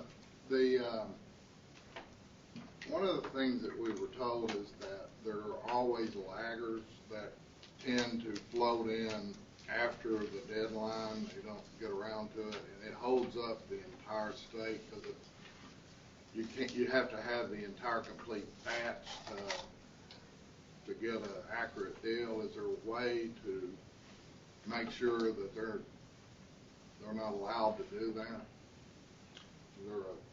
Well, one of the benefits of the system that we've built is if there is a student who has a record in our education information system and we don't have a scanned document for that student, we're going to know right on the front end that scanned document is missing. So it's not going to be a matter, we hope, of systems calling us up 2 weeks after testing saying someone just opened their desk drawer and found the document. Well, what we were understanding that there are systems who take the test or get the information to you all after the deadline. Right. And that kind of. Well, hopefully, based on the communications that we've had with all of the systems, I don't think there's a testing coordinator in the state that we haven't communicated with. based on the need that they have for certain data from us to meet graduation requirements, based on the importance that I know that they place on getting the claiming done the right way so that the teacher effect scores are accurate. I suppose there's always a possibility that a system could just not do anything that we've asked them to do, but we're going to be monitoring what every system is doing on a daily basis for about 6 weeks. And if it looks like someone's falling behind, we'll be on the phone, and if we have to, we'll be in our cars and headed out to those systems to figure out what help they need to meet the deadline. You probably are aware, I can remember, 2 to 3 years ago, we started talking about this issue, this extended time span to go through this process. And I remember I made some sort of statement, and it was a little bit preposterous, just to kind of stimulate a little conversation intentionally about taking the test scores, just immediately scanning them and sending them off to be done before the staff left the school that day. Just get it done, get it out, get it out to maybe help on security and that sort of thing. I remember in the audience there were 2 or 3 people where everything from rolling their eyes to gasping that it couldn't be done any faster than what was done. This whole process was ridiculous. You thought, well, what y'all found when you came in? And I just commend you for what you've done. Sounds to me like you're thinking originally, getting a lot of this stuff out of the way early on, and just. I mean, you really tightened up your third-party vendors. You tightened up internal operations like crazy. It's a lot different. Probably, as you go along, you'll probably figure out some other things you can do too that we don't even think about. Well, in 2014, when the technology comes in, will that should make a difference, right? When we've got the online assessments. And then all the things you talk about logistically that take time, theoretically, at least to some extent, don't exist anymore. I'd like to just, Teresa, go ahead. So that, I just was wanting to, understand again the timeline for online. 2014-15. 2014, for all assessments? Yes, for all department assessments, yes. Yeah, I couldn't agree more with Mike and Jim about the importance of this. This board has bitched about this for years and didn't seem to be getting any traction. This is a major improvement. I think it's equal to about anything else we've done, really. When we talked about it, I thought it was less than folks think. Yeah. But, the thing that was happening, we kept on pushing the TCAP testing date back, and, it's always my contention, once you give TCAP, there ain't much in the way of academic training going on. The school year is pretty much over, so we kept taking away the academic school year, and then we weren't getting the results back until in the fall. And I think this is a major step forward. I would agree that it'd be better if we could take some more steps out and get the online testing and get it even tighter. It would improve things, but I think this is a major improvement. Do I understand with the online testing, the student is going to take the test directly electronically? Is that right? Yeah. Yes. And that starts what, 3rd grade? Yes. 2014. A long way, haven't we? Yeah. And we've got a long way to go in terms. We've just started doing the district by district assessment of their technology capacity right now to understand how far away districts are from their ability to deliver this. And this is something we're going to be looking at over the next 6 months and may require funding to get where we need to be. Yeah, Carolyn? I would just like to thank the Commissioner for this improvement that we heard about today, and I would like to welcome Mr. Rossley. I believe this is the first time you presented to the board, and we're very pleased, I would say, with what we've heard today. Thank you. Thanks. It's been a big problem that we've dealt with for several years. Well, I did exactly one thing in this process, which was hire Zach. Well, it was money well spent. And it was something that it was corrupting the whole system. I mean, you can't measure progress when you're 60% through the year and get a valid measure. And like the chairman said, we all know everything slowed down after the tests were given. Shouldn't be that way. Everybody knows it shouldn't be that way. It's maybe a result of, I don't know, relying on testing. But I mean, I heard it out of the schools.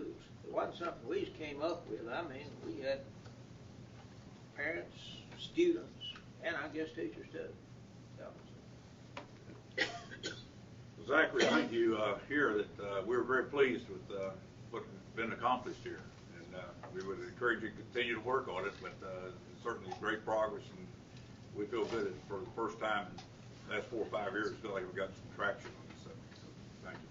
Thanks. Zachary, you also going to talk about the 8th grade TCAP and taking it and math, Algebra 1.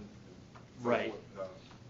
Yeah, I can give an update, and I also have Aaron O'Hara here who can assist me with the update. I can tell you that, so the issue stems from the policy change that occurred in November around students taking assessments, or I guess I should say taking courses and then taking assessments for which the curriculum was not aligned. So in other words, if a student was taking Algebra 1 in middle school and was not taking anything related to 8th grade math curriculum, we felt that it was not the best thing for the student to take the 8th grade math test. We felt the student should take the Algebra 1 test only. As the new waiver goals have come into being and as districts have started to calculate their goals, we are ensuring that we're providing them with a data set that allows for an appropriate baseline. So in other words, we're removing, in a situation, for example, where you had a student who took both tests, we're removing the score from, let's say, from the previous year, 2 years, we're removing the score from the 8th grade test and applying the algebra score to the middle school. So the middle school gets credit for the student's performance in algebra. And that way, as the districts are building their goals out, they'll be building them out on sort of apples-to-apples data. Okay, I'm not sure I follow all that. Exactly how you would do it. In my one, I certainly agree that it's better not to have them take the TCAP if they're in algebra. I think that makes all sense in the world. My concern is if we somehow decrease the percent proficiency on TCAP by doing this, we're going to unintentionally encourage systems to not encourage kids to take Algebra 1 when they need to be. Right. And I hope that what you're talking about addresses that, but I'm not sure exactly. If you look at the performance of students who have taken both tests, historically, they're actually more likely to have scored, the vast majority will score proficient on both tests, but they're more likely to score proficient on the algebra test than on the middle school math test. So this will actually, for middle schools in many cases, improve their numbers. Where it becomes a bit more of an issue is for the high schools, because what we've done in the past is we've sort of, I guess the term is we've banked those middle school scores and they've been used towards a high school's accountability performance. So, Aaron, you correct me if I'm wrong, but I think the percentage is somewhere in the range of a statewide 4 to 5% overall drop in high school math, which is why the need for resetting the baseline before new goals are set. And tomorrow we're going to present the new annual measurable objectives that are related to this, and what we've done with that is to go back and again, as Zach has said, we've taken any place where a student had, so in our data set we had students that had both test scores. Because last year that was what had occurred. Students had taken the 8th grade, for example, the 8th grade achievement math test, they'd also taken the algebra test. In our initial set, we were looking at both of those numbers. We've now gone back and replaced, based on the data that we looked at, to see that most students who were proficient on the algebra test were also on the math test and replaced that test score.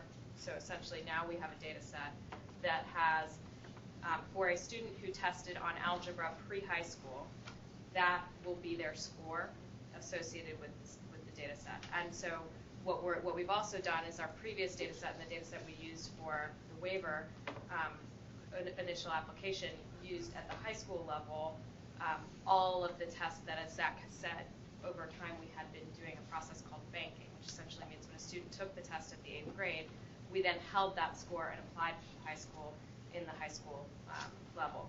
And so what we've now done is any student who's taking algebra in the 9th through 12th grade, their score counts in the 9th through 12th grade measure, so the high school algebra measure.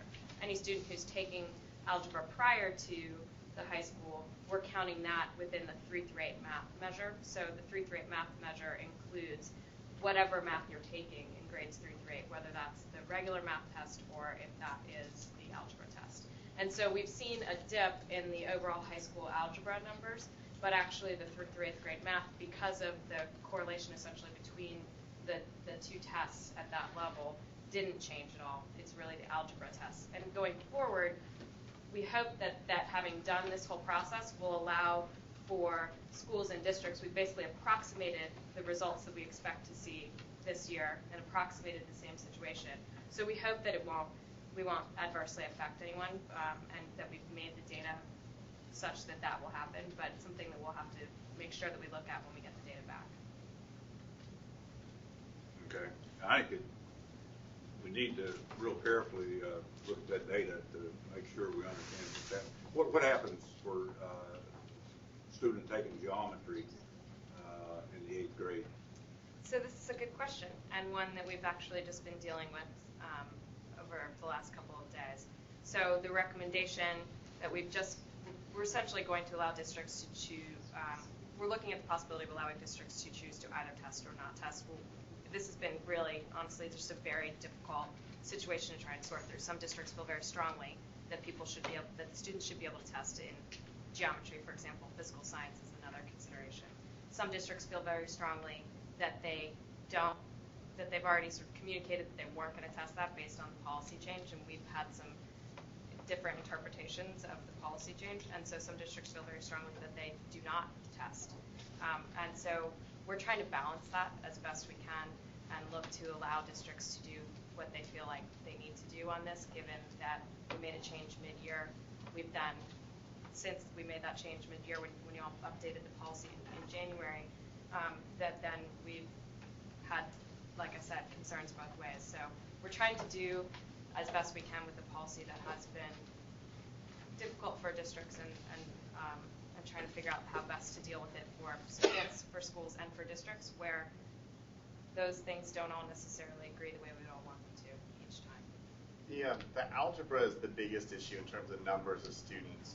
The physical science and the geometry impact several hundred kids across the state, and I think in each case, somewhere in the range of 6 to 20 districts.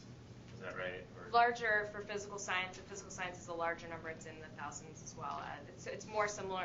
It is more akin to algebra, though it is a smaller number of students that are taking physical science than are taking algebra. Right. And it is a smaller number of districts where students are taking physical science versus where students are taking algebra. Yeah. And the challenge is that with the algebra versus 8th grade TCAP, there are tests in both. And for physical science and geometry, there are not tests in both. And so in one case, you're picking which test the student is going to take. In the other case, you've got students who have signed up and taken tests or taking courses that are more rigorous. And then you've got tests, only one test, and it's a test that doesn't really align with what they've been studying. That's the challenge. And our plan is to come back to you all in July once the results are all in from this year and report back on whether we think the decision has played out the right way or whether we think that it needs further changes. I think the decision was made with best interest kids at heart and making sure that kids were not tested in things that they had not studied. But we've got to make sure that there aren't unintended consequences, particularly in what courses students wind up getting enrolled in, that there aren't perverse incentives to not put kids in rigorous courses. So we'll be paying attention as well to course enrollment numbers. When we come back in July, we'll probably have preliminary course enrollment numbers. We won't have necessarily final course enrollment numbers, but we'll keep you all up to date as we see sort of any patterns that we think are potentially alarming. Maybe premature, but have you had many thoughts or discussions about what we will do with AP US History and AP English that's taught in English 3?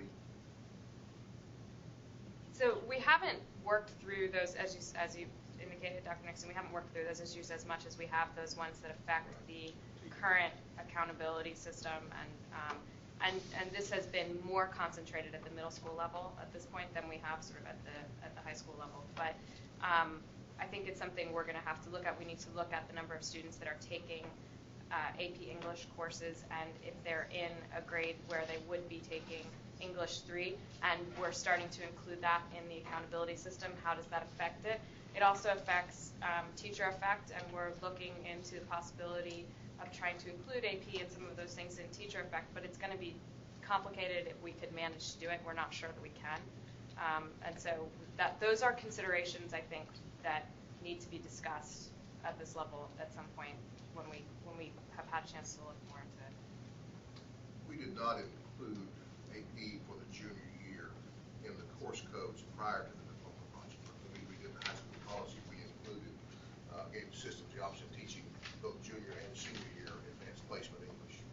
So I'm not sure how many schools, how many students we'll have involved in that when we get to the English 3 testing, but I think it'll grow. And we certainly want to be able to figure out how we give them credit for the English 3 as an incentive to continue to promote kids to take AP. Yeah, and it's actually, we're not totally positive because of the way the course codes work and how people might be using them in one place versus another, but we've looked at it initially, and there are more students than you might expect that are enrolled in courses that are, but again, it depends on the grade level as well. Okay, I think it is important that we watch this carefully, make sure that we understand the best we can what's going on. Gary? Okay, anything else for Zachary or Aaron? The subject? Okay, ready to move? Emily is here, and she wanted a few minutes to add another topic, especially on mathematics. Yes, okay. If that works for you all. Great. Okay. Appreciate it. Good job. Thank you both. I appreciate Kathleen for stepping in. 525 Brick Church Pike is a lovely field about 15 minutes north of here, so surprised not to find you all there. I think I visited that exact location before the last meeting. So I just wanted to bring to your attention one topic pertaining to our Common Core implementation plan. Not for any discussion or action at this point, but something that I wanted to make you aware of because particularly at the high school math level, quite pertinent to the conversation we were just having, there are a couple of different, I would say probably seismic issues that are coming together as we look at our high school math transition. And obviously there's a lot of work that was done with the diploma project transition around high school math by this entity. And we are operating clearly within that framework. But the high school Common Core standards are structured very differently than the K through 8 math standards. And the reason for that is many states are choosing to go with an integrated math approach rather than a traditional math approach. So the standards are not organized by course or by grade level. They're currently organized by domain. So it's like everything pertaining to functions. And then states would have the option of sequencing those function standards either across Algebra 1 and Algebra 2 or using a Math 1, Math 2, Math 3 model. We also, the second set of issues pertaining to high school math is we currently have 3 integrated math courses that are approved courses by this board. And we've had some districts request using that old, they are based on standards that predate even the diploma project transition. So these are quite old courses.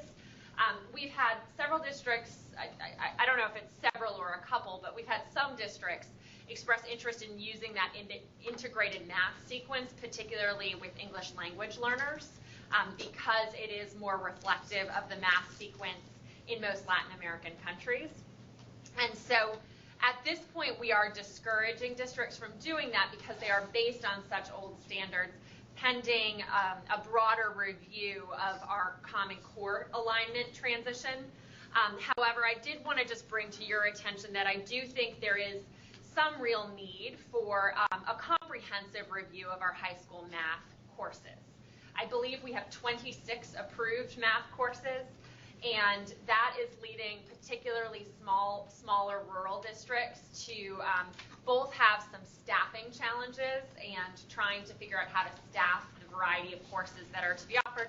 And then also, as we look at that 4th year of math introduced this coming year, the bridge and finite math options are leading districts to try and figure out, do we put all of our students into bridge math, which would be a lower level of math, just because that's what we can staff and we have the capacity for that and it makes scheduling easier, or should we be trying to offer 6 different high school math courses so we can differentiate based on each student's ability?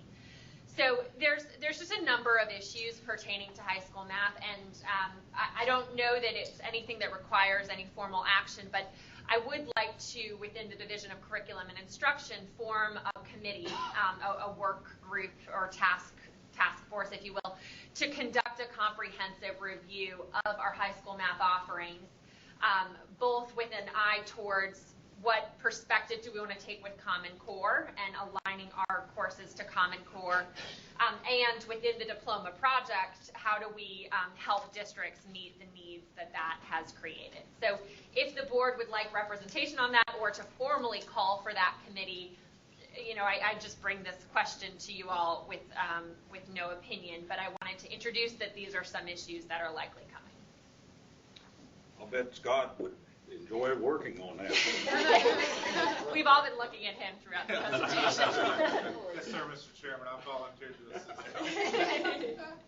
I think it is a very appropriate subject. In one system, a local area, I think it's a problem. They're trying to do too many different math courses, and I think it's a real challenge for parents and students to understand, where they need to be and what the differences are. And it seems to me it's some confusion out there that needs to be addressed. Gary? I think there was considerable support for looking at the integrated math concept here, but it was a matter of logistics and textbook adoption and phasing out and phasing in that just makes it very difficult chore. Okay? So I think it's going to be great to take a comprehensive look at math in general. Math and science are areas we really need to focus on. Okay. Other comments? Great. My hope would be that we could have something for districts by January of next year, just with any updates from this process. So it's something that we would kick off across the next 6 months. Okay. Great. Sounds good. Got our support. Okay.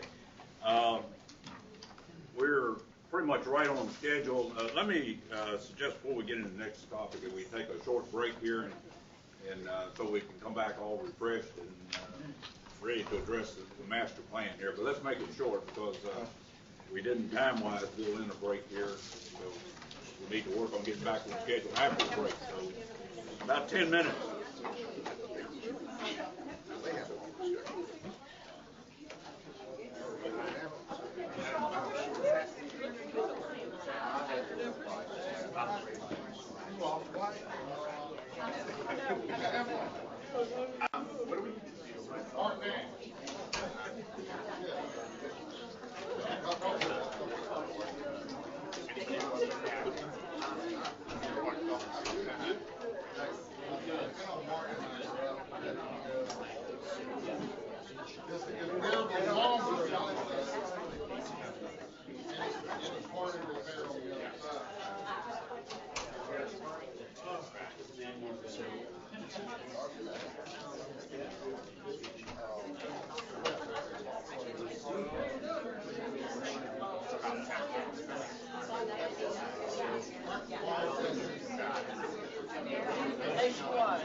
Well, no.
You gotta cut your, can't be too close at one time.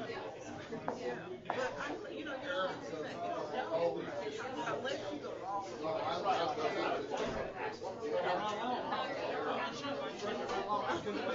I was at every one of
reassemble.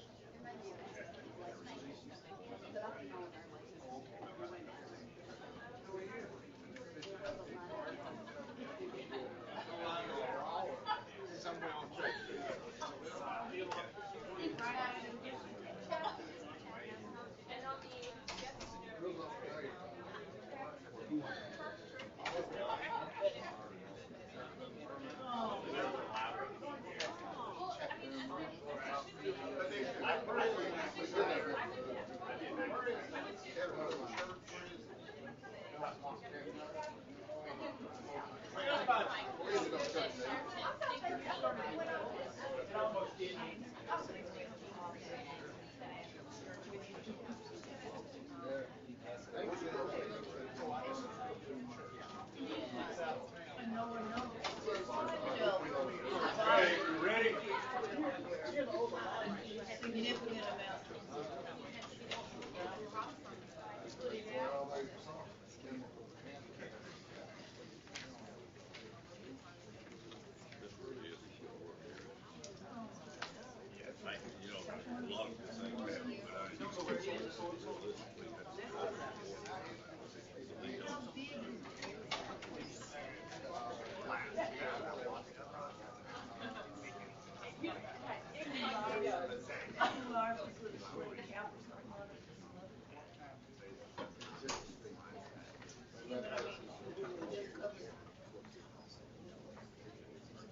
Okay.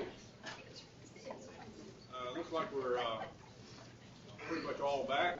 We'll start on the next item on the agenda, the State Board Master Plan. We haven't talked much about our master plan for the last several years, but the one that we have is expiring, so we need to work on a new one or update that one or whatever. So staff has worked on putting at least a starting point together, and we've asked Gary to kind of walk through that with us and get your input. Gary? Thank you, Mr. Chairman. You previously have had reports from Commissioner Huffman on the department's strategic plan.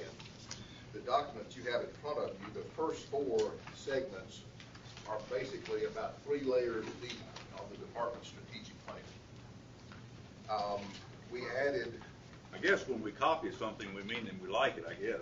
Is that what I hope so. Plagiarism? Well, I think it's simple. It's best if we have one set of marching orders instead of 2 plans to try to implement it, all be pulling in the same direction. We did add section 5 under strategic priorities, which are those measures and targets and trajectories that you had previously set for college career ready. So we incorporated that in. I sent first draft to Chairman Austin to take a look at, and his reaction to it was, well, this is a good start, but are there other topics that ought to be added to the strategies? So as David and Danelle and I sat down and talked about it some, and if you look like at number 1, in order to meet our goals, we added like the last couple, 6 and 7. We looked at such things as National Council on Teacher Quality, NCATE, to get more information, more ideas about what we might do in quality teachers. We added a couple on maybe 5 and 6, perhaps on number 3. Other than those, everything you see here has been in the strategic plan or the state board's approved documents for achievement targets. So that's kind of where that lays the groundwork for where we are and how we got here. Open it up for discussion. Okay, I think since this is a master plan, that we ought to make sure that we understand what we've got here, and there's a little bit more discussion and probably some of the things that we get involved in. So the intent today is to walk through each segment of this and see if you have questions about any of the strategies or the tactics that are included there, whether you think we missed something, but primarily to make sure that understand what we've got and we haven't overlooked something. We don't plan to take any action on this at this meeting, but would want to get your comments and then probably bring it back for the either the June or the July meeting for at least the first reading on it. So, guess kind of just starting at the first page there and take a look at that down to the first key strategy there. Is it something there that we overlooked, or is it something in the formatting or anything else that you have concerns about or suggestions you want to make for improvements in what we're identifying as our master plan? Just starting on the first page, any questions there? I have gotten some comments that that first paragraph is pretty aspirational. It's if we could achieve that, we'll have several feathers in our caps. That is a significant undertaking, but I think it's good to aim high. That's what we're doing here. One thing though, and I've mentioned this before, but when you go to the court's ruling in the first BEP plan, they use that exact language as saying what Tennessee's constitutionally required to do. So while it is extremely aggressive from one standpoint, the court's rule, that's what is required of Tennessee to do. So I don't think we can say anything less. Okay. Any other comments there? Mr. Chairman. Yes. I noticed in the media and coming down the pike as if the legislature governor is encouraging more parental participation in the child's education in public school. And I'm just wondering, would that act affect this strategic plan at all? I'm not sure I can answer that. Are you suggesting that we need to look at incorporating parental involvement into some of these strategies? Yeah. I think we can do that, especially in number 2. Number 4. Yeah, it's a couple of good opportunities there to certainly that's an important element, at least number 2 and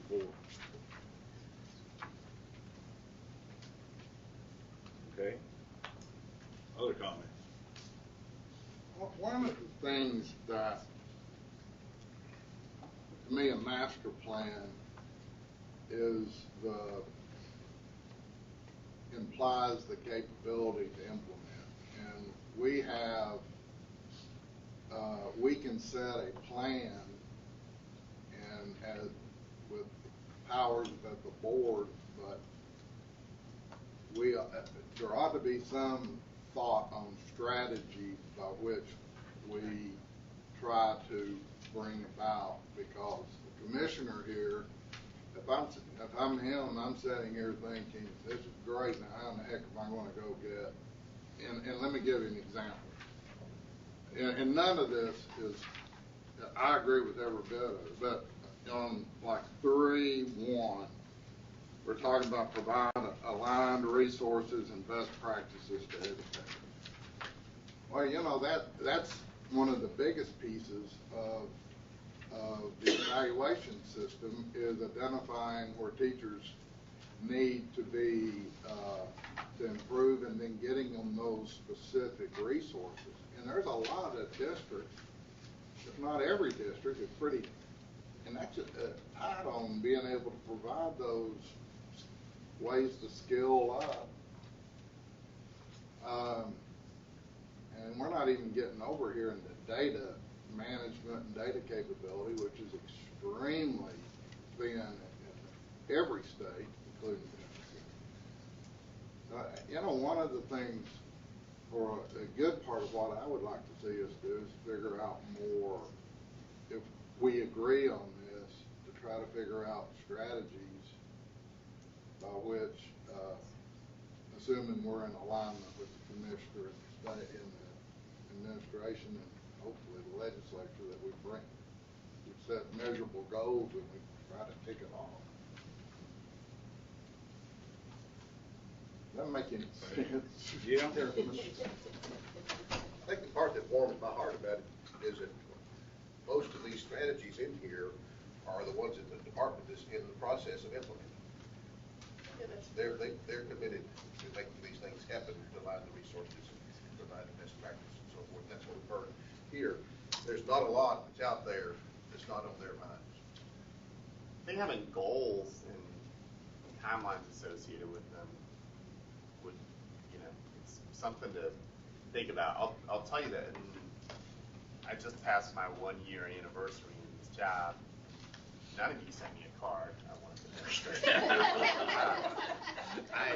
I just passed my 1-year anniversary, and I pulled out the strategic plan and went through it just to say, where have we made progress and where haven't we? And it is pretty striking. There's some areas where we've made massive amounts of progress, and some areas where, we've made very little progress. And it does have me thinking much more along the lines of very specific goals and timelines for each of the objectives.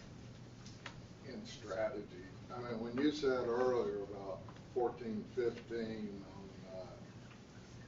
there may need to be some more funding strategies to get the technology in place. I think that we need to be your partner in helping you. I mean, you can figure it out, but you're going to need some help in getting a lot of this stuff done in prioritizing limited state laws. Yeah. That's where I would like to see us get much more, so that they're not going in there with their hat out trying to get something without some support. Okay. All right. Good comment. Other comments? Maybe focusing on Gary. Let's go back to Mike's comment, the Commissioner's comment. Commissioner, is this something we can work on the next month or two to look at prioritizing and setting timelines when we're going to focus on different strategies? Let's do that for that first. Right? That'd be great. Okay, good. Good suggestion. I want to be clear that really I'm really seeing us as needing to be a board that sets and has policy responsibilities, but also one that takes ownership in helping you get to where you need to go. And one may be, I don't know, we've really delved much into getting our sleeves rolled up and making sure that folks understand that there's a lot of people who came to that conclusion that you're asking them to run. Okay. Good. Good. Thank you, Mike. I think that's certainly agree. Other comments there? How about the first strategy there, expand student access to effective teachers and leaders? Any comments there? I think we certainly see that as being extremely, extremely important. Talked about that a little bit already today.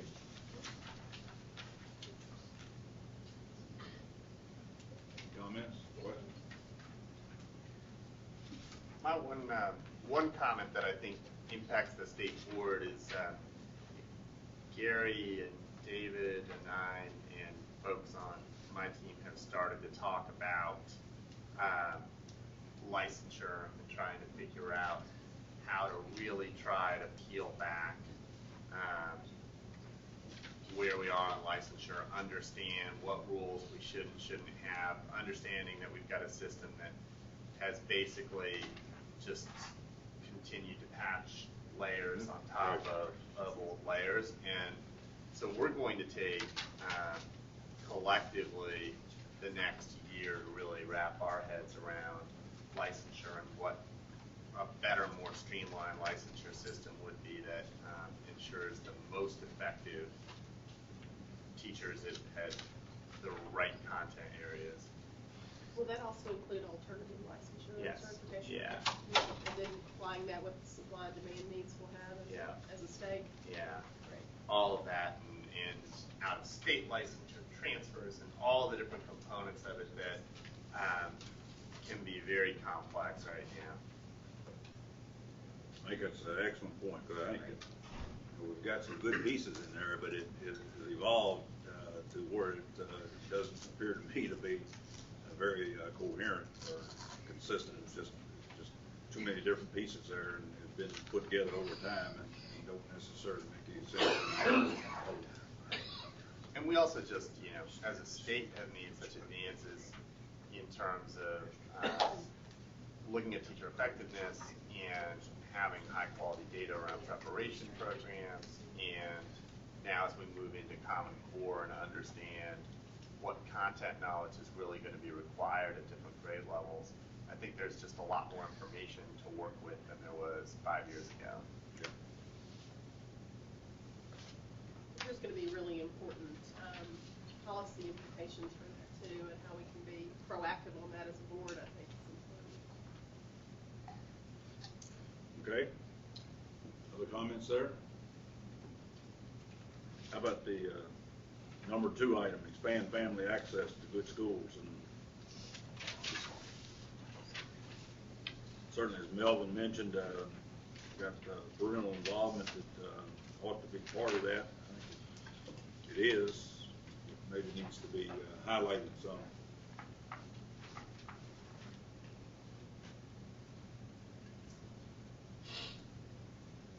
Any questions, comments there?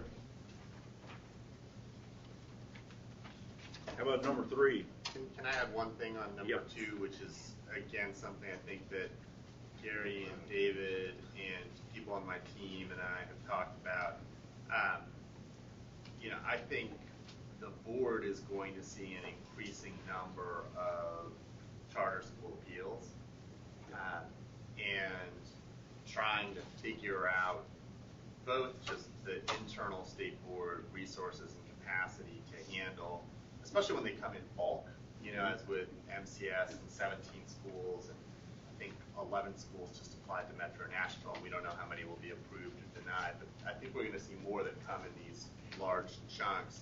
So both the question of state board capacity when they all arrive at once, and then also the process steps for discerning which are the highest quality applications, I think is going to become an increasingly big role of the board.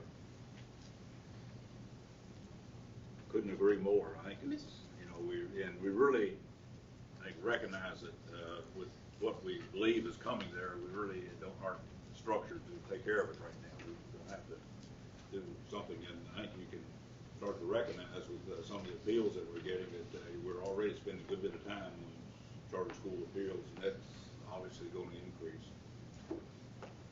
Mr. Chairman, I know that the national organization NACSA has worked with states and districts. Is there potentially a role for them as we really think through solutions here on how to leverage our time and that of our staff? Have you all talked to them? We have not. We have met with the Charter School Association folks, and they are planning some training, some webinars, asking us access some national folks to train raters as well as charter school applicants on how to write the application, how to build the application, and how to rate it, and what a good application looks like. That would, I think, help everyone in terms of being able to discern between those quality applicants and those that need more work. Yeah. The ASD is now working with NACSA. So when they get in their charter school applications, they don't review them themselves. They send them to NACSA for an initial screen, which NACSA does a good job. They've got a high bar, and it just takes any potential biases out of the process by putting it in the hands of the. Has that worked well for? Yeah, they were pleased. They said it's not cheap. I don't know how much it costs per application, but on the other hand, then they didn't have to build the capacity internally to do all the review process. I think there's legislation that's moving that calls for making a $500 application fee for an charter school to try to make sure folks are serious. Yeah. So I think what's hard when you see some of the bulk rejections, as with Memphis, you know, if a district just rejects every application that comes in front of it wholesale, some of those applications, I haven't read them, but some of those applications are probably quite good, and some of those applications are probably quite mediocre. But if the district review process is not doing a good job of providing a level of information that's useful to the state board, then that just makes it all the more critical to have the capacity of people or funding for the state board to be able to do it. You know, I think sometimes the districts do a decent job of reviewing, and sometimes they really don't. In the last round with Memphis, I think there were only 3 that were denied on merit only. They all were denied on fiscal impact, which was removed by the treasurer, and only 3 were denied for merit. We had discussions with them, with the Unified Board. They're deciding now if they're going to consider going ahead and approving the 14 that rated well. But we'll see. We'll know next week.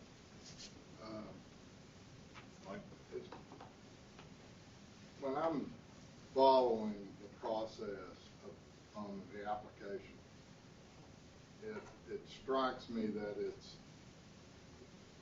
it's really, you know, you mentioned you think some districts do a better, more thorough job, or you know, it's hard to really understand if they're biased, and it's hard to really believe that they wouldn't be biased. It's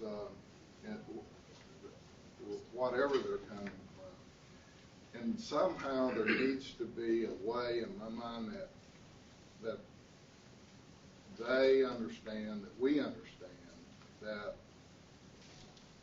there are certain conditions under the law, whether you like charters or you don't like charters, that if you meet the criteria, then it will not be withheld. If you don't meet the criteria, then you're not going to get there. But to meet it, so if you're looking at it being a real process, it becomes much of it like a negotiation. It's not something I don't think can work and submit an application for a full-blown operation, a school like a factory, and then have it rejected with comments, and then you try to doctor it up and you resubmit it, and then it either goes or it doesn't go. If you're dealing in good faith, it would take a whole lot of dialogue, a whole lot of conversation back and forth, and eventually you come to a position of willingness to agree or not to agree. But the way it's set up now, it's so mechanical that it is easy to avoid the letter of the law. I mean, and whether we agree with the law or we don't agree with the law, we can change the law. But right now it says you meet these 3, one of these 3, and so I'm not arguing. I don't want to discuss my biases, but the truth is, you know, I'm for public education, but at the same time, there should be, it needs to be a proper procedure and not something that is superficially denied. I wonder how many of those that was listed as impact financially was convenient uses and would have been other reasons. if that didn't seem to be a convenient reason for denial. Several of them rated in 90, 92 out of 100. Several had some in the upper 80s, so they had some good applications. One of the charter appeals that you've heard recently, I won't say which one, where there was some debate about the ratings and concern about bias, that application was submitted by the Charter School Association to the national raters for ratings, and the national raters were right on the ratings that the system gave. They supported what our recommendation to you and the whole of the district. That's good. Mr. Chairman, I would just add, in being part of all these discussions, that consistently the board has communicated to staff that you're not interested in seeing one, two, or a checklist of things of these types of applications. And I want to turn this into a master plan discussion, not a charter school discussion. But you're really more interested in seeing quality, and that is a much more nebulous thing to give guidance to someone who calls and says, what do I need to put in my charter school application in order to get approved? You need to put in things that are quality. They say, well, thanks for nothing, And so, but you know it when you see it, right? And so, I feel very proud of the work that we've done as staff in really holding that line. And when something does not meet this sort of mark, being comfortable where we would send our own child to go to school, that seems to be a pretty good metric for whether or not it moves forward or not. Now, how that gets translated into a master plan, or whether that means that we need additional resources on the 9th floor of the tower in order to affect that, I can't speak to that. But one way or the other, I think you can rest assured that we're working to make sure that whatever policies we do, public chartered school or otherwise, it's always focused around that issue of high quality and what's best for kids. I think my point was that whatever product gets appealed to the state board has been produced and by an arm's length distance between two parties that are not necessarily aligned with their goals. And in order for, I would like a charter school that would be approved either by a district or by this board to have gone through a whole lot of interaction and discussion over a good period of time with the LEA. And it is a complicated undertaking to do, and I just don't see how it can be done by just submitting a. There's quite a bit of discussion going on about changing the window of application from the fall to the spring, so that you can expand the time that the charter schools have to rethink their denied application for another submission, make that longer, give them more time to work on that and negotiate. I think that makes as much sense as anything. I hope that can come to pass along. Okay, let's not go too far in solving the charter school problem here. I think we've adequately documented that we need to, that we've got a brewing storm out there dealing with charter schools, and we need to incorporate that somewhere in the master plan. In the budget hearings this year, both in the House and the Senate, I made the statement that this was a brewing storm, and this was out there, and more of it with the current staff, it was going to be a challenge. Okay, very good. How about item number 3? Expand educators' access to resource best practice. Now, one question I had there, we got a piece in our meeting material where we're talking about professional learning standard or standards for professional learning, whether that language needs to be incorporated. I think everything is here. I just wonder whether we don't need those words incorporated into this one.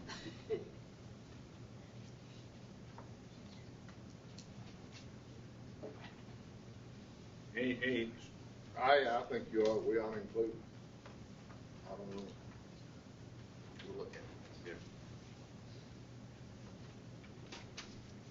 Okay, other comments, questions about item 3? How about 4, expand public access to information and data?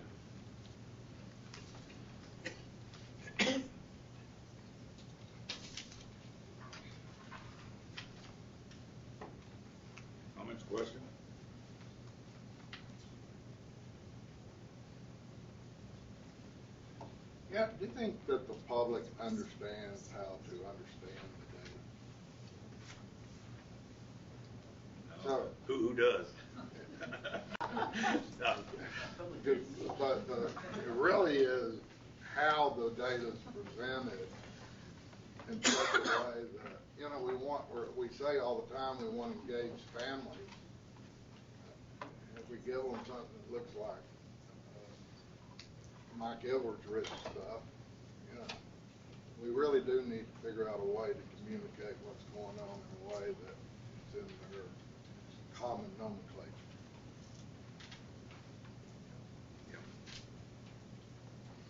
Good point.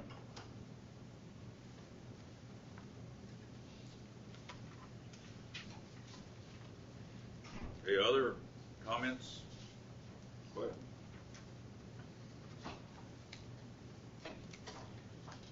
Okay, section 5, got a lot of numbers in it. I guess one of the first questions is whether, you know, we've kind of added this section to, you know, what the department is working on for their strategic plan, but it's the numbers that we've basically been working with. These are essentially the performance report numbers. So there are some areas that we have to be determined. We need to determine those. Yeah. What's our plan for working on the ones that are to be determined?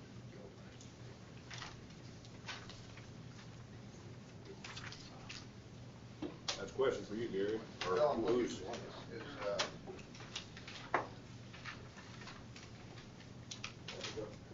Everyone abandon you? Megan? Everybody was hiding. Megan and I talked about this some, and I think we can look at the algebra too. We're at the point of having the data to be able to look at where we are and move forward with that one. I think we could probably have those to you for first reading in July. Yeah. The one question, so this is all aligned with the things that we're striving for. The question that I have is park and whether when we don't know what the park assessment and cut scores will look like. We would assume that we're going to aspire to high levels of proficiency on the park as well, but of course 14-15 will be a baseline for us on park, which may require, but that'll probably be a good timeline for the board to think about new goals and targets anyway. I think you would. On these scores about that reference the ACT documents, Explorer, et cetera, do we need to change those now to reflect the other documents that are going to be used? We'll have to incorporate into that once we get the scores, the ETS. Is that relative to college fund? Yeah, so right now, while we haven't rolled those out, is we don't have a district that is using the College Board suite of assessments. And so, you know, once a district decides to adopt, if a district decides to adopt, it would make sense to sort of roll that into that as either a separate window or a separate table, or maybe somehow incorporated, since we have a kind of congruence table between the two. You know, we would decide together as what that would look like between all those entities, ACT, College Board. Yeah, I would hope that we could end up doing some equating some way so that we can look across the state and, you know, determine college readiness irrespective of whether it came from ACT or SAT. And there is concordance data that, right. that allows for that to happen. So. We'll take a cut at that in July, along with the ACT meeting, all four. The other thing that I worry about with these numbers is in a number of cases, the spreading gap between TCAP and NAEP in terms of percent proficient. You know, I understand how we have calculated the NAEP numbers there, and it's, looking at, the state that has improved most across the country in terms of NAEP scores, and saying that, we would be able to equal that, and that's what, the number we've got there. But, when we look at those numbers across there, going across to 2019, all the way across to 2019-20, in many cases, we've got a widening gap between NAEP proficiency and our internal proficiency, and that's not what we want to happen. I don't think we'll resolve here today, how we work on those numbers, but that is a concern that I have. It's the appearance of it as much as anything else. Megan and I have had some discussions. I think the department has some work that you're doing with USDOE, setting targets. While NAEP is not an individual school or district targeted, it certainly is something the state has data on. And they're using numbers that probably are a little less than these, that would still make us the fastest improving NAEP state in the nation, but are hardly this impressive. This aspiration. I asked, when we did the diploma project, it was my understanding that we did a very good job of, compared to other states, of moving our standards close to a NAEP standard. And assuming those standards would have the same assessments as NAEP, why would we be getting a bigger gap?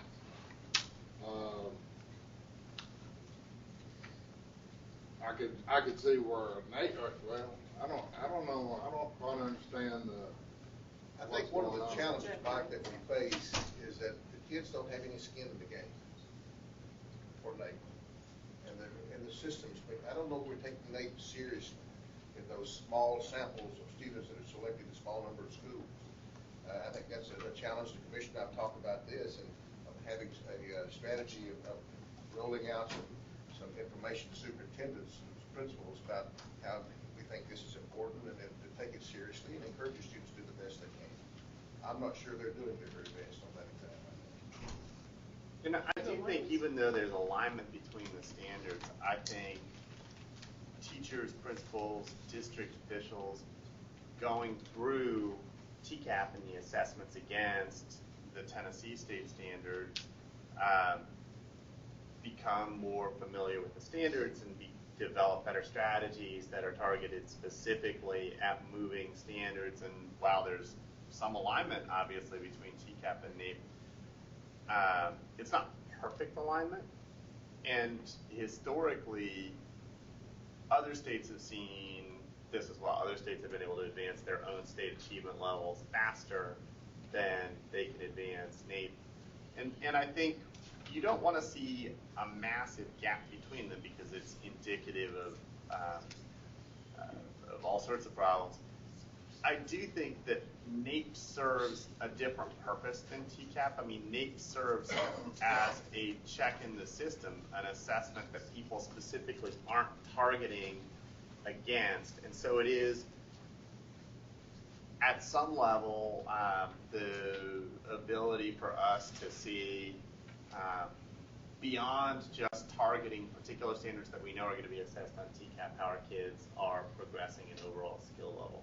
So it doesn't surprise. I would expect a gap to open up, and the key is just that it's not as wide a gap as it historically has been. The biggest thing for us, though, is to make sure that our standards are closely aligned and that our assessments are closely aligned. And certainly with with Common Core, it ought to be it ought to be a focal point to bring those together closer. Now, they're never going to be exactly the same, but. Brandon, one question is just what NAEP is going to be and what it's going to do in the world of Common Core, where most of the states are taking one of two common assessments right now, part of the utility of NAEP is to see how you compare to other states, but we're going to be able to see that, you know, twice a year across 20-some states, even without NAEP. Yep.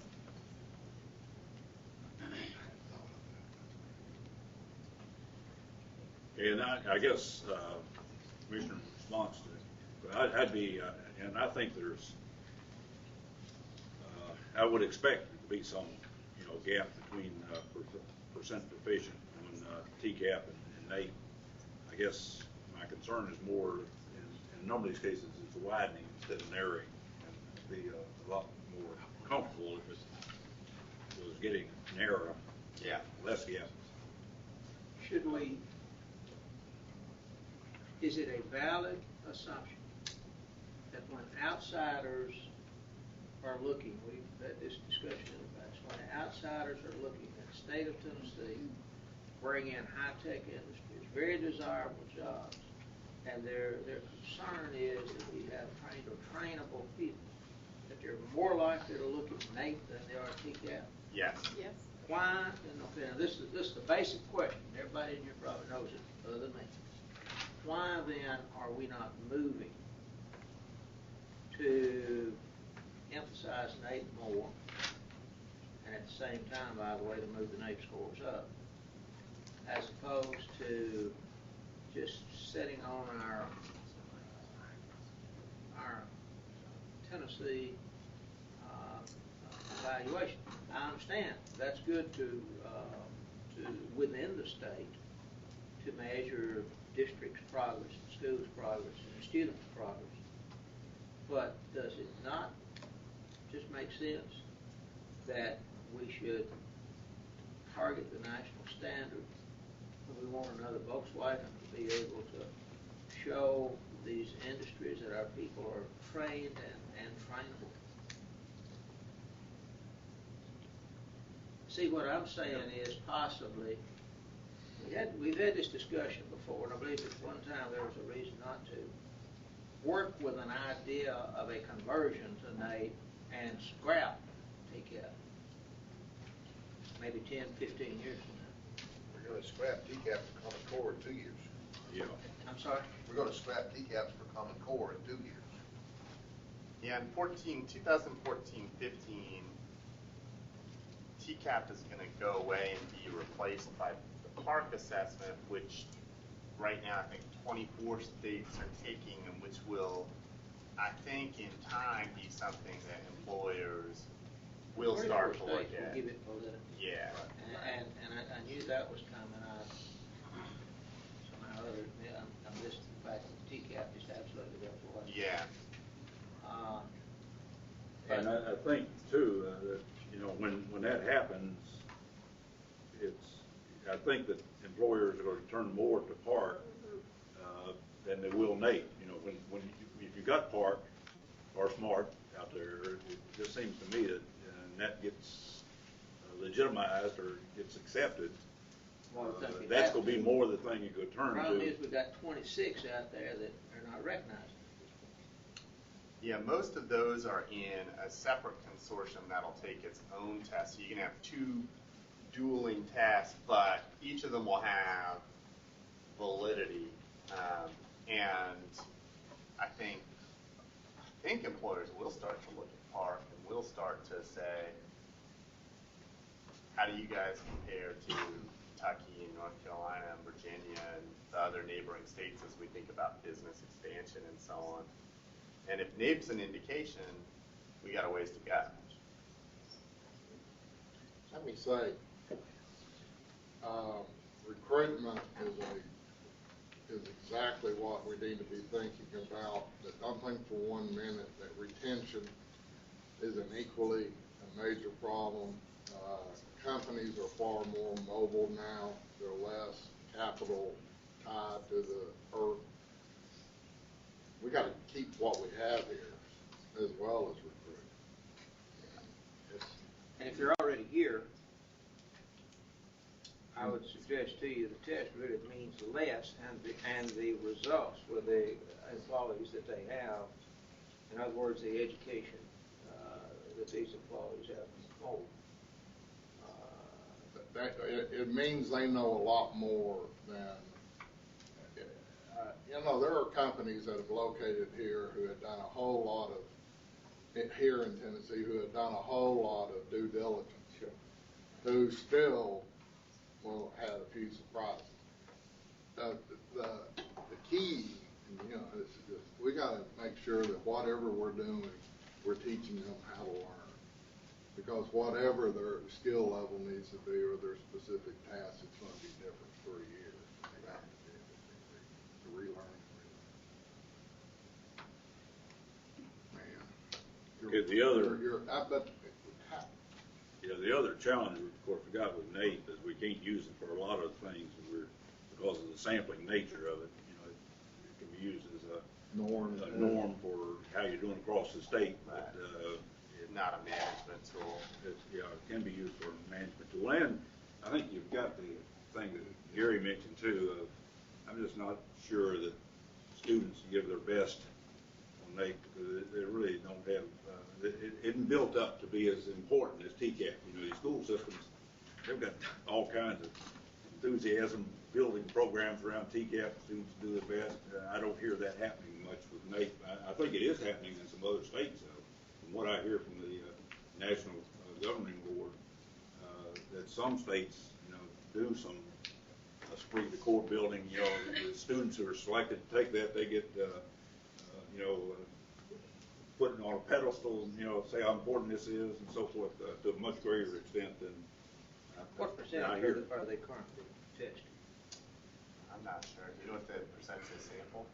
It's small. It is, it's, you know, statistically, it's appropriate for how they're doing it, but it is very small, and I don't remember the numbers. Tiny. Yeah. Okay, good discussion. Tiny. This is small. I think it's in the hundreds, not thousands. Sorry, in the hundreds, not thousands. Of students. It's a lot smaller than you would think. Now, again, the statistics are out there to make it reliable, but it's still a very small sample. Now we've solved that problem. One thing that I'm you know, really encouraged by is, you know, what I kind of look at as the final measures on this, and this is the college readiness measures. So, you know, saying that's the thing that, to a large extent, we really are focused on, and many of these other measures are we're making progress in getting there. And the targets that we have there are, I think, are very appropriate, but also very, very aggressive. And if we can achieve those targets, I think we really made some progress. I'll check with THEC and see if they're ready. We have enough data to Data move on the forward ones with 14 and 15. Yeah. Other comments on the any of the measures? Could I say something about number 12 for just a moment to get some context around that, if that would be helpful? Okay. You know, the AP exam and the dual enrollment numbers are a little bit like the numbers over in 14 and 15 where we get information from THEC. At some point we are constrained by what the capacities are in terms of dual enrollment. And so we'll have to have some really sensitive conversation with those guys over on that side of the house. And sometimes, you know, those numbers are inverse relationships of one another. You have districts that press AP a lot more than dual enrollment, and you have some districts that are pressing the dual enrollment really hard, sort of at the expense of some other things like Cambridge or IB or AP. So we'll just need to keep that sort of in context, that you can't have two really high, gigantic numbers there. Maybe you're going to have to find a sweet spot between those two different kinds of metrics. David, the thing that I said on my notes here, pass them along, basically, I think the only one you need is the last one, where it's the percent that are involved in either AP or dual. And I think other gives us a measure of the reasons you mentioned, it doesn't make any sense to measure the others. But that's something we can address. Mr. Chairman. Yes, sir. I don't remember which meeting it was on. It was like either the last or the one before it. The state controller came, gave us a report, but one of the things he said was that he thinks that the state, he couldn't understand BEP. He thinks that the state needs to go back and revisit BEP. And I couldn't understand if he was asking us to do something. In fact, I asked him if he was asking us to do something, or if he was just here to talk and to give us his wise judgment. But was he, and if he was, should that be part of a master plan? Good question.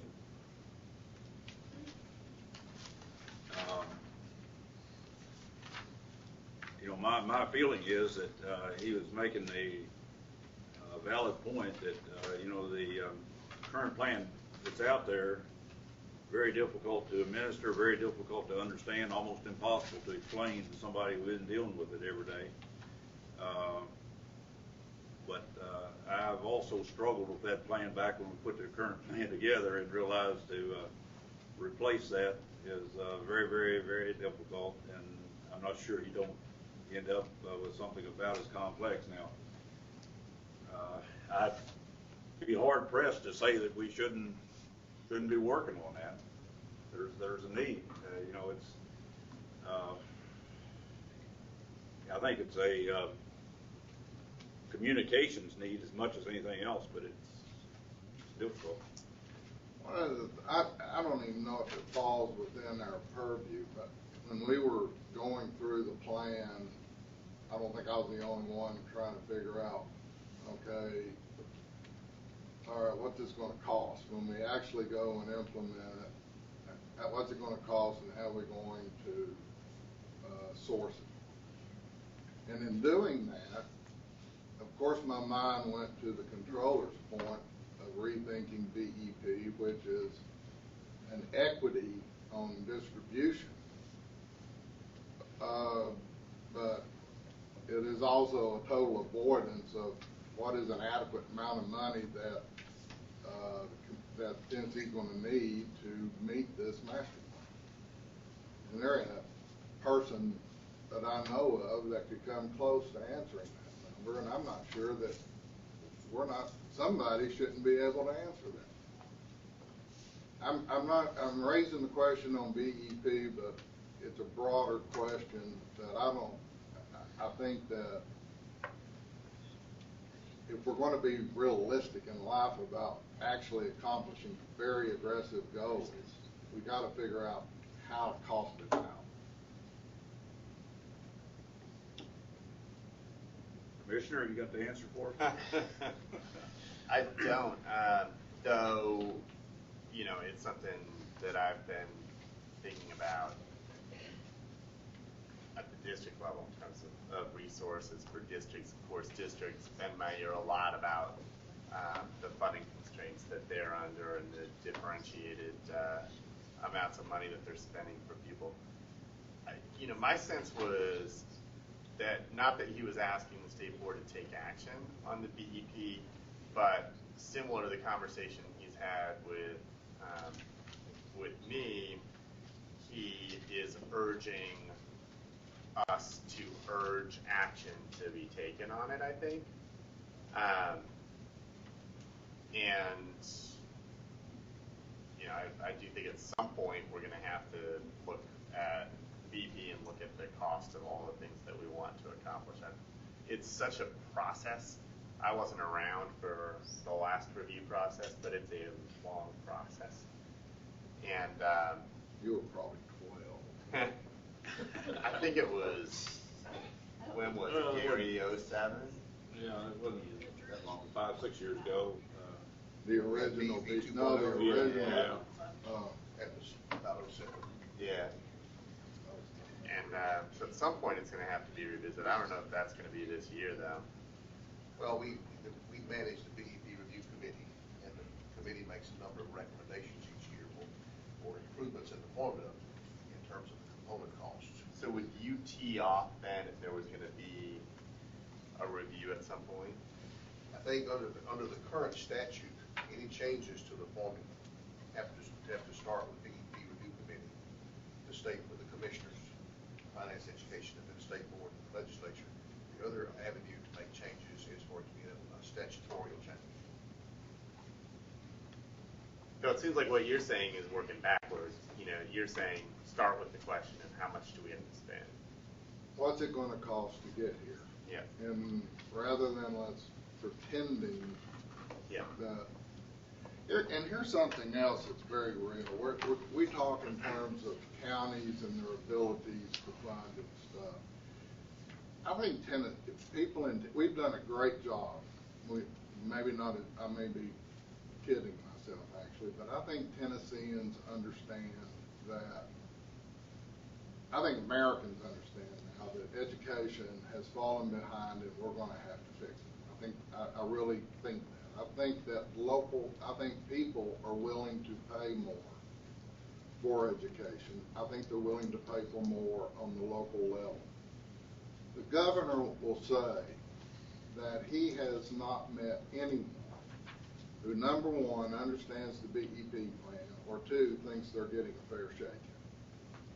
So what that does is that provides the dynamics in a school board, county commission, or your funding side to say, yeah, we're support, particularly the funding side. We know there needs to be more money, but did you know the state's withholding money that we really ought to have? And so before you come, we're going to come to you for it. The state ought to pony up their rightful share. Now, and there's no way to take this and say, that's baloney, because, and I don't know that we'll ever get there, but we're going to have to figure out a way that it's not so convoluted explanation that we give electeds an out on a local tax increase that really they'd be willing, I think the voters would be willing to impose on them because money's being withheld elsewhere. It's we got to fix it. At least the simplicity of it. I think the adequacy part's got to be fixed. About the time the EP 2.0 unfolded, the governor had contracted with some researchers out of the University of Washington. We established pretty much a blue ribbon committee of folks to work with them, and it was very much about costing out the components of education. And they said, what are the standards as you want, and we'll tell you how much it costs, and we'll give you the research to say if you're going to get any bang for your buck if you do this. And BEP 2.0 took off, and that study stopped. Because you couldn't do both. Well, and then 2.0 didn't get funded. Halfway. Yeah. So when you look at changes like this, anytime that there's a shift, there are winners and losers. Right. And in 2.0, what's it, about $480 million to fully gone to 2.0 to hold harness the losers. Yeah. But here's what we're doing is we're arguing that there is a limited amount of money that we're willing to spend and who gets it and who doesn't, rather than saying what is the adequate amount of money to fund this Tennessee master plan and to reach those goals so there isn't winners and losers. What is the amount necessary to do that, and then how do we get there? But we don't have it really, unless 2.0 is the number, then it's a question of how we get to 2.0. Mike, it's also, I agree with what you say, but it's, it's easy to say that we ought to determine what amount of funding is adequate. But if we get, 5 different people to address that subject, you're going to end up with 5 different answers, and they're going to vary, broadly. It's I just, well, but it's good to say that, there is a number out there that it takes to fund what we want to happen in education in Tennessee. But how you determine that number I don't know, you can put a blue ribbon group together, you put 3 of them together, you're gonna get widely different answers. Well, I'm not saying we shouldn't work on it, I'm just saying but not easy. what we do have is a governor who has an administration who's stuck with the responsibility of having to come up with a number and defend it. If they have a number, then in my mind, to reach the adequacy goals, that is the one that we ought to opine on, but at the same time, we don't even know what the number, you know, we're sitting here looking at hitting some, you know, man, if we hit these goals, we're gonna own corporate America. And the standard of living in this state is gonna be extraordinary. I just don't think we ought to try to tiptoe around a very unpleasant subject like money. It's so vulgar. But if that's the thing that's going to keep us from hitting the home run. I'll be eating by myself tonight. I think you're right, and I think that. There'll be 2 of you. Only 2. I think it's bigger than the state board. I think state board's a player, but I think it's legislature, I think it's the governor's office, administration. We need to convene a group of leaders and have a discussion around this and voice our support for doing this and see if we can build the traction to get started. And I think that's a good suggestion. The only other thing I would add, what I took from the comptroller's presentation was that he was really emphasizing that school districts needed to be able to trace the money trail, and that we need something that's much more understandable, and that they can see it and we can see it, the public can see it, no matter what we come up with in the DEP process. Right. That has to be resolved. And I think that for sure needs to be somewhere in our plan if we can do anything to facilitate that process. Yeah, and my response to him was I think we could become more transparent. Right. And actually, the review committee has taken a number of steps this year that help with the transparency piece. But under the structure, absent changing the structure, the comprehensibility is still always going to be a challenge, just because there's so many different component parts that have their own formulas and their own indexes that BP draws from. Even if you know what they all are, trying to explain it and understand it is hard. So do you think that really we're looking at it, to make it understandable completely, we have to really go back to the sources of the legislation and everything and probably come up with some changes? If you wanted to make it much more comprehensible, yeah. Okay, what I hear us saying is that we need to consider putting something in here relative to funding.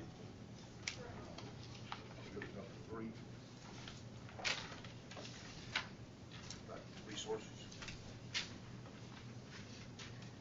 Yeah. A little different twist. Yeah.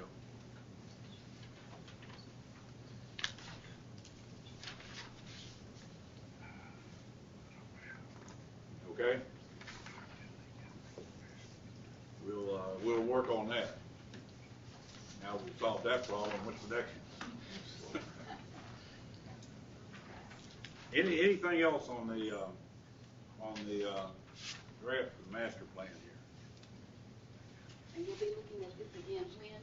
We'll every time we meet, Okay. until we get comfortable with it. What we'd really like to do is by the end of this year,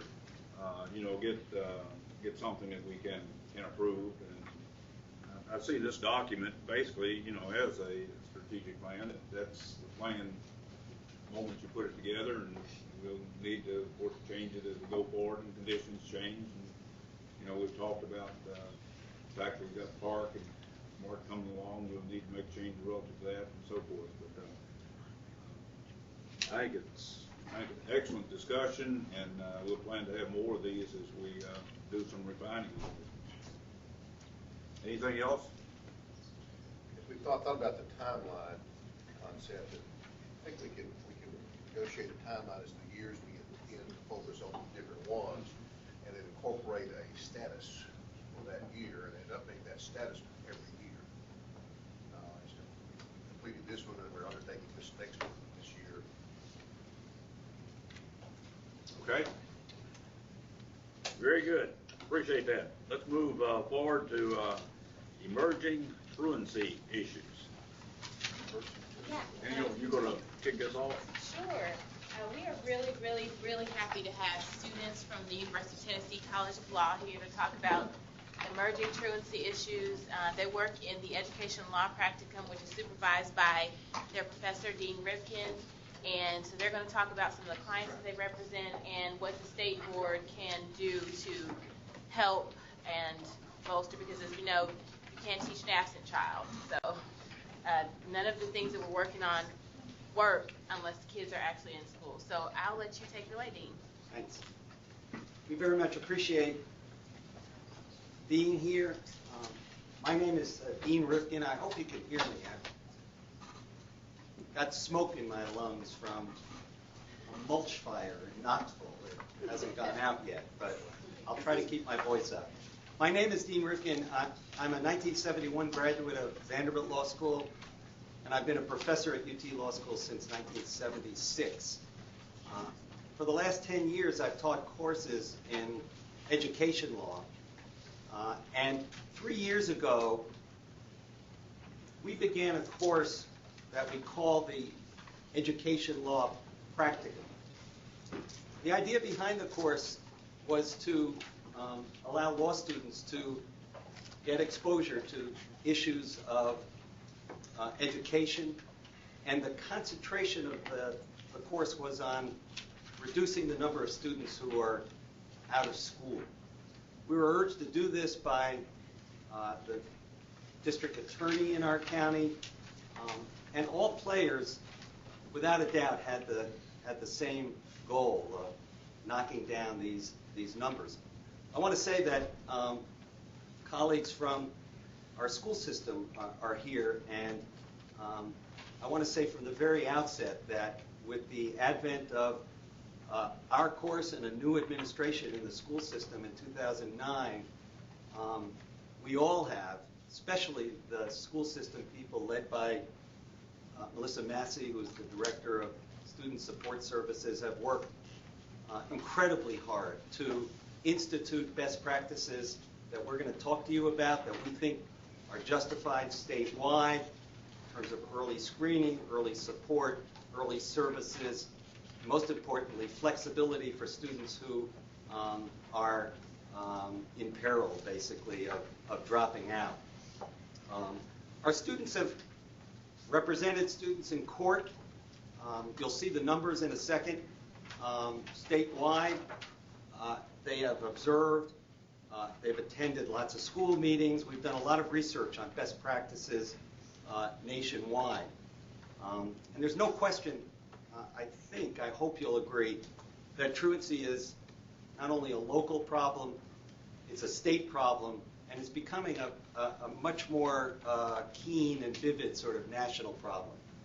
I want to move ahead on the slides for a second before I show you some of the statistics. To what we're asking the board to do. We have labeled this a proposal for rulemaking, and we're rooting it in the board's power and authority under TCA 49.6.3002, which says that this board shall promulgate rules in accordance with the Administrative Procedures Act that prescribe guidelines for use by local school boards, etc., to govern attendance. And those rules, as my students will present, talk about firm but fair policies, effective accounting and reporting, policies that accommodate extenuating circumstances, appeal procedures, and very significantly, alternative programs to be established. The notes to this part of TCA mention a couple of cases that talk about the adoption of minimum attendance standards statewide. We really believe that this is the time, the time is right for this board to begin a rulemaking process around the issue of truancy. And let me give you some reasons why we think that's the case. First of all, those of you who are from school systems, the law is a mess in this area. It is one of the most convoluted set of rules that I've encountered in any body of law. TCA, of course, refers to a student as being truant with an aggregate of 5 or more days in one section. And then in another section, it talks about 3 days that a student is labeled truant. There is really a need for statewide consistency here because there are diverse definitions in school systems statewide as to what is excused or what is unexcused. You can see the definition here of unexcused. The term that we find most useful is the term from the juvenile code, which is that a student is truant, unruly, if he or she is habitually absent without justification. And it's the justification part that we think needs to be built into a statewide set of rules and regulations. Something more than just number counting, which is important, but problem solving at the earliest level. This is the current reporting that TDOE has. And if you look at the reasons that are counted as excused absences, all of them good, they are not the kind of problems, underlying problems, that cause as many students as there are in the state to miss many, many days of school, whether you call them chronically absent, habitually absent, or what have you. These are for one or two kind of shot circumstances.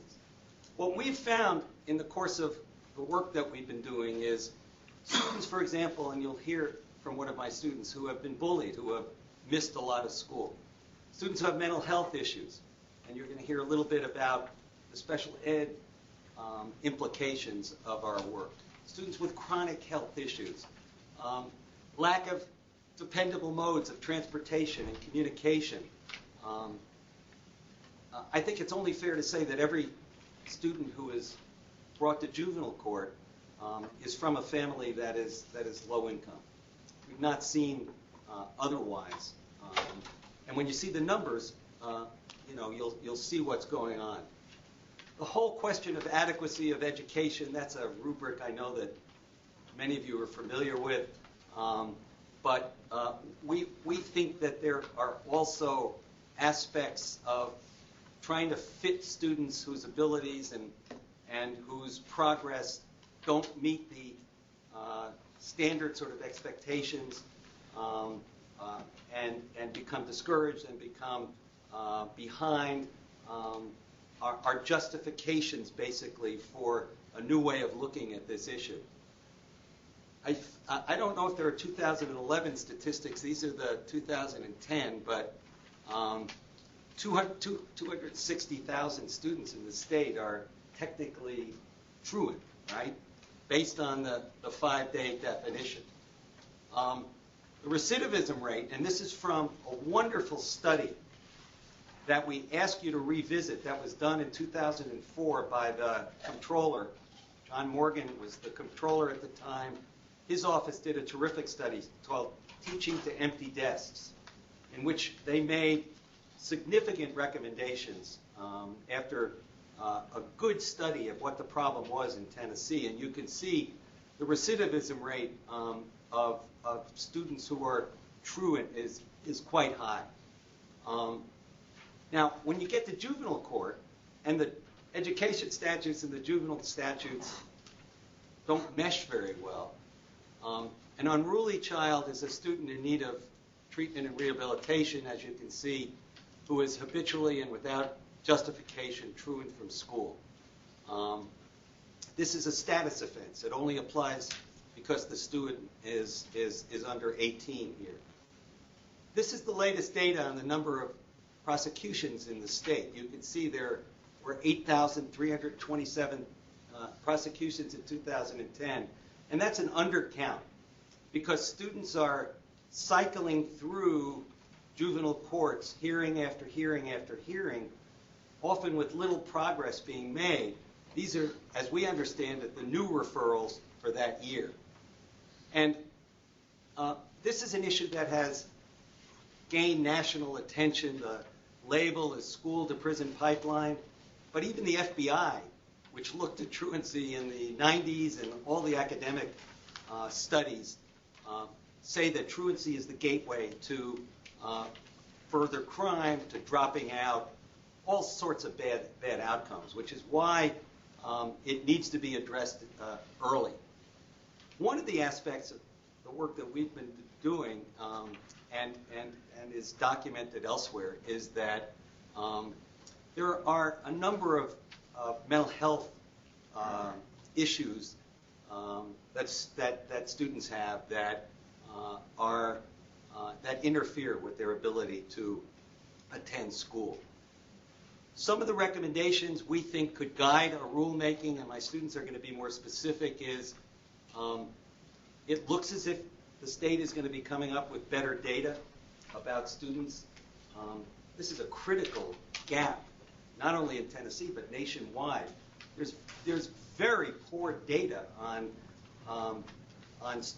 how many days students miss, how many, what kind of efforts are made to bring students back to school, how many students are prosecuted. We think that this is a cost-effective rulemaking as well. Early proactive interventions, first of all, can save a lot of cost down the line, but by shifting some of the resources that now go to prosecution back into the early stages of prevention, we think that if analyzed properly, this could be a revenue sort of neutral, fiscal neutral effort. We think there needs to be more devolution of authority to principals to deal with this problem with discretion and flexibility. This is a great time, we think, for this board to take this issue on because of the education reform efforts that are happening in this state. The race to the top, the first to the top. We're dealing with a segment of students here who are not, at the top. They're very much at the bottom. As I mentioned, teaching to empty desks. The report from 2004 makes a number of recommendations that hold true 8 years later. Juvenile courts have very few options for dealing with students who miss a lot of school. Swift action, they said, is key for success. There are few educational alternatives that they identified, and truancy leads to dropping out. This is a report that seems to, have been sort of put into the drawer, and we've revisited it. And I think if you revisited this report, you would agree that there is a need to act. And we think, based on 3002, there is an obligation on the board to initiate rulemaking that addresses this problem. So those are the basics. I'd like to turn it over to a couple of my students who are going to talk to you about some representative issues that they faced in representing students. And I want to say to everybody, students in juvenile court who are being prosecuted for truancy do not have a right to counsel in Tennessee. So there have been very few lawyers, I would dare say, It's very rare for lawyers to have been involved in the process at the juvenile court level, and much less lawyers who have some experience, as we've had, in understanding the education issues. So we've seen things that I think for the first time legally have come to light. Travis? All right, I'm Ryan Donaldson, second year law student at the University of Tennessee from Knoxville, and I'm a former court-involved youth worker. My name's Travis Copeman, originally from Murfreesboro, Tennessee. I'm a 3L, about to graduate at the UT College of Law. An old student of Dr. Severe's, and also a former high school teacher as well. I taught down at Springhill High School for a little while. I'm older than I look. What we'd like to spend some time talking today is to kind of give you an idea of what the Education Law Practicum does and to show you one of our representative clients. Today we're going to talk about a client. We'll just go by the generic name, John Doe, to protect privacy.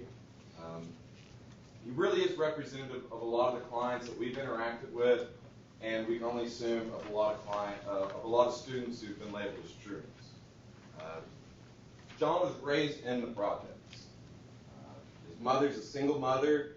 She has 4 children. Just recently, she's actually gone back and received her own GED. Her oldest son is working towards his GED right now. And John's 2 younger sisters are currently in school, making great grades and not having any truant issues whatsoever. John started receiving special education services originally for a reading disability. These services continued up through middle school until he was decertified at that time. Now, when he started entering high school, where the truancy issues came up, he began missing a lot of schools, and eventually he missed enough days that it triggered the school system to file a petition in juvenile court for him. Now, this is really the crucial time here. Once these absences start, this should be the trigger. This is the trigger for the school to figure out what's going on in this student's life. There's something we say around the practicum law. Truancy has many tangled roots. Schools need to really be willing and committed to an earlier proactive response to these truancies and do an investigation and have provision of services set up for the kids that are missing a lot of schools. Without these kind of early investigation and provision of services, this problem is going to persist. Now, at juvenile court, once he got there, John pled guilty without having a lawyer present. After a few more court hearings, he was eventually put into detention overnight. At this point is when the Education Law Practicum received the case from the court and began working with John and his family. Now, this punitive approach didn't work for actually addressing the problems behind this truancy. In the research that the practicum's done, we've yet to find any evidence-based research that has shown that a punitive approach is effective at getting kids back into school. Now, since the practicum's become involved with John, we've unearthed a whole plethora of reasons as to justifications for his absences. Some of the most obvious ones were some mental health issues. There's severe depression issues, extreme anxiety, just to kind of cover the top of everything there. He's had a lot of problems with getting medication, securing transportation for various things. He's got a single mother that has to work. Things are busy around their house. We also found out that there were physical health problems. They were causing major sleep disturbances for him. Now, while he was missing school and struggling with these very real issues in his life, the school system needed to have a systematic and structural approach to deal with these. The aim should be to get the student back into an educational program. Often, blame is placed on the parent and the child here through a more punitive approach, while the underlying issues are they're not really susceptible to such an approach. Now, I know Tennessee's committed to being the first to the top. We need to have students in school, in educational programs, and learning.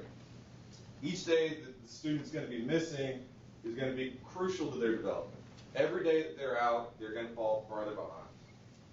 Now, a response to these absences is necessary. We're not here to advocate against truancy prosecutions. What we're here to do is suggest that a structural approach to addressing these absences as they arise is necessary. Schools need to investigate these truancies before going forward to court proceedings. By having this structural problem-solving and really supportive approach to addressing truancy, hopefully we're going to see this 250,000 students that are labeled as truants every year start to drop them. The approach we're suggesting here is twofold. Curb the amount of truants in the state, as well as identify the problems that are actually the cause of the truancy. By rooting out these problems and by addressing these problems early on, the students, the schools, and the community should all be able to benefit from this. Now, the only way to address the number of students that we have here in Tennessee is really going to be to step up to it head on. Early is better. The more proactive the schools can be, the better chances that we're going to have being able to nip a lot of these problems in the bud. Hopefully that'll start seeing these numbers of truants go down. Now, we've been lucky enough to work with the school system to develop this flexible approach to getting John and other students in the practicum educational services as quickly as possible. Currently, John's working online in a neighborhood community center.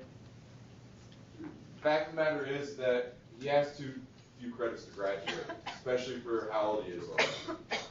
And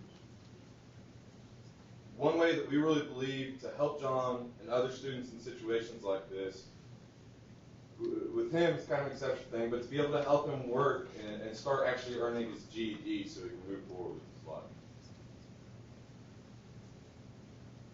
At this point, we'd like to turn it over to Justin Pruitt and Cole Masters to talk a little bit more about educational disabilities.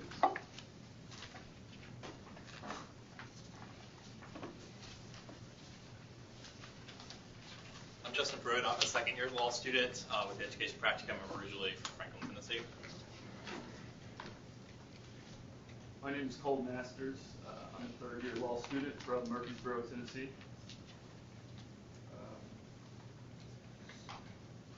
To begin with, we'd like to share a general observation gleaned from our experiences at the Education Practicum. A significant number of the practicum's clients in truancy court have educational disabilities. This phenomenon is consistent with national reports that show that children with educational disabilities are 200% more likely to be involved in the juvenile justice system than their non-disabled peers. Going back to what Professor Rifkin highlighted in TCA 496302, we have 3 general recommendations to the current attendance policies which we believe would make them more fair and more firm. Those are early identification, focus on prevention, and problem solving at the school level.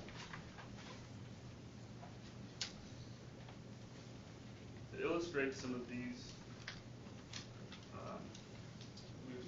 problem-solving recommendations, when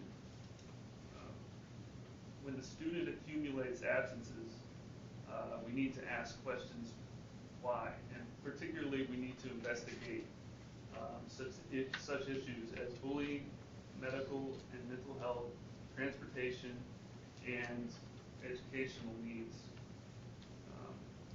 We also recommend that we conduct a rigorous analysis of assessment and diagnostic data.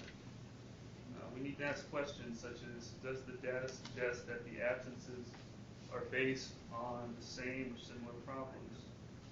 And we also should ask, are there different unconnected bases for the excessive absences?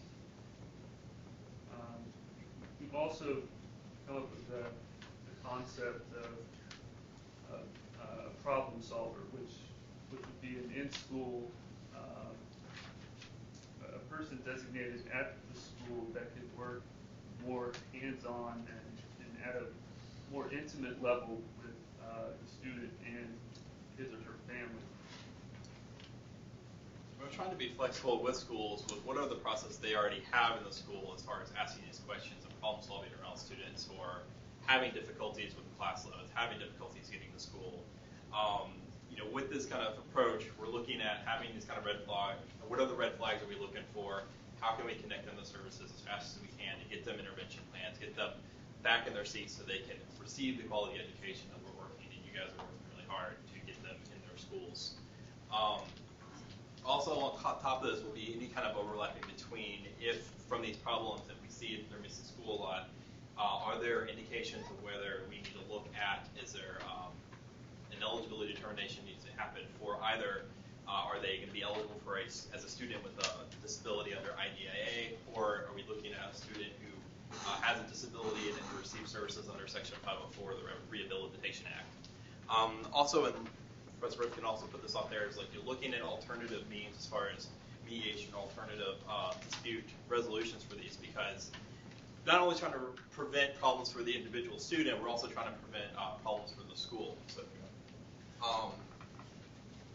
for the schools, we're trying, I'm becoming a lawyer and I'm going to talk about preventing litigation.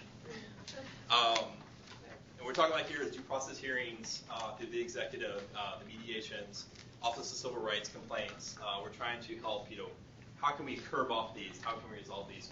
How do we get to the problems and get the students back in their seats faster versus spending our time and resources in these kind of disputes. In particular, we found this one, we don't want Tennessee to be in similar situations as like what happened here in Cleveland. The Hamilton Local School District of Ohio just had a case with the Office of Civil Rights where they harped really hard on the school district about that they had knowledge that the student had medical conditions and that were being excessively absent, and the district's obligation to ascertain whether the student's condition caused those absences.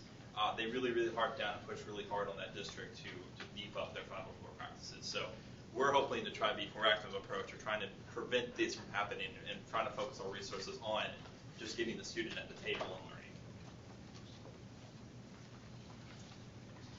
Next we have Carly Mills-Kramer is also here to talk about alternative programs.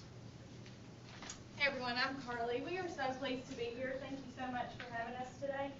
I am a product of the Tennessee school systems all my years. I went to high school in Tiffin County, and my mother is a principal in Tiffin County to this day. So the school system is near and dear to my heart. Now, of course, we would want to focus on early identification and prevention, but the part that I'm going to talk about today are the alternative programs, and this falls under the problem-solving arm of our study on truancy. So yes, in a perfect world, we wouldn't have people who fail to meet the minimum attendance requirements, but unfortunately, we most likely always will. And those students shouldn't be a foregone conclusion.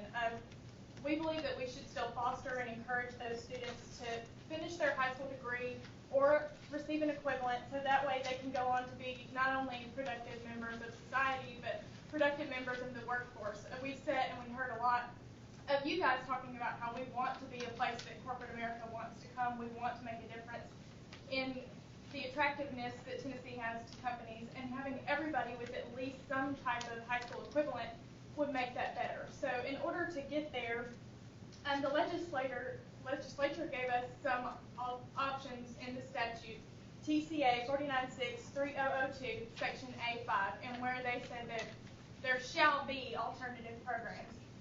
And with these alternative programs, it'll help a lot of students who need realistic and attainable different strategies to meet the same goal as their classmates.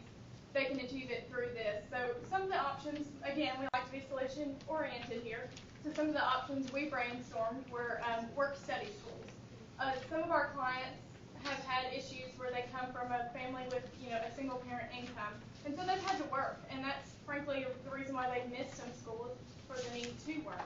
So we suggested work-study schools. There's an excellent program like that in Knoxville that we really think has been successful, and we would encourage other parts of the state to have. There's also online programs. You've already heard of one of our clients who's had some success through that.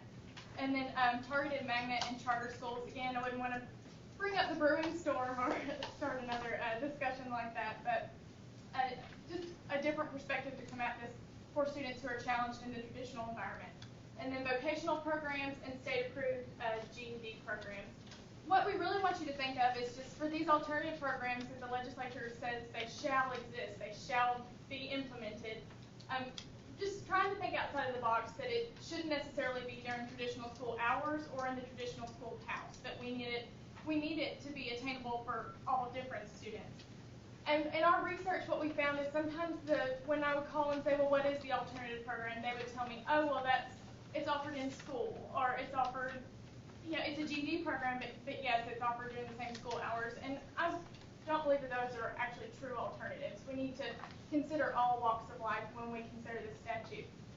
And again, the legislature contemplated that there are going to be the need for these alternative programs, and they passed this law on GEDs, and that's in TCA 49.6.3001 C2B. And in that, they declared that compulsory attendance shall not apply to students under 18 who are enrolled and making satisfactory progress in a course leading to a general education development certificate. And that course must be state approved, and then the course must check in with the local school board at least 3 times a year. And in that, it would help students who have fallen far behind to, again, have a realistic option to achieve. And the great part about the GED program is that there's a free program in every county, and the state's labor and development website has all of these listed out. And I went ahead and put Nashville's up here just to show you what they offer at the YWCA. And again, this is a free program, and it offers instruction in all of the areas of the GED and practice tests every week. So again, these are legitimate programs that could truly assist these students in need to attain that GED and go on with their lives and be productive. Thank you very much. We're going to go to the next part of our program with Mr. Francis Cuddy. Hi, I am Francis Cuddy. I'm a second-year law student from Jackson, Tennessee, and I will be talking briefly about a major factor in truancy nationally and in Tennessee, bullying, and then some ways to resolve it, specifically through mediation.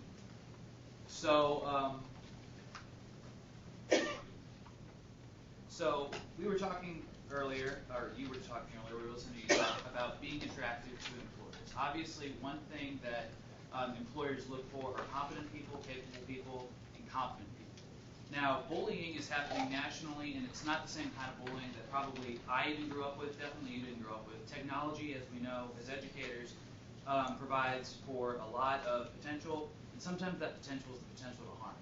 And kids who are being bullied often experience this inside school, outside school, and through social media and through text messaging. And if you look at this list of symptoms that a bullied child can undergo, these are clearly symptoms that are indicative of somebody who is at increased risk of failing academically. And a school environment should be conducive to building confidence and building capability. And I don't know how many of you are familiar with football. We're in Nashville, I'm sure you are. Former New York Jets coach Herm Edwards said of the conduct of football players, you're either coaching it or you're condoning it. And so as educators, I think there's a real call to examine ourselves and say, are we teaching kids that bullying is wrong, or are we condoning bullying through omission or through unsatisfactorily deterring? Nationally, this is a stat that's current as of 2010. 160,000 students nationally stay home from school. Obviously, they experience negative physical, mental, and health issues. We've heard about bullycide. That's a more rare occurrence, but it's often compounded. It's often the occurrence of bullying compounded with other mental health issues.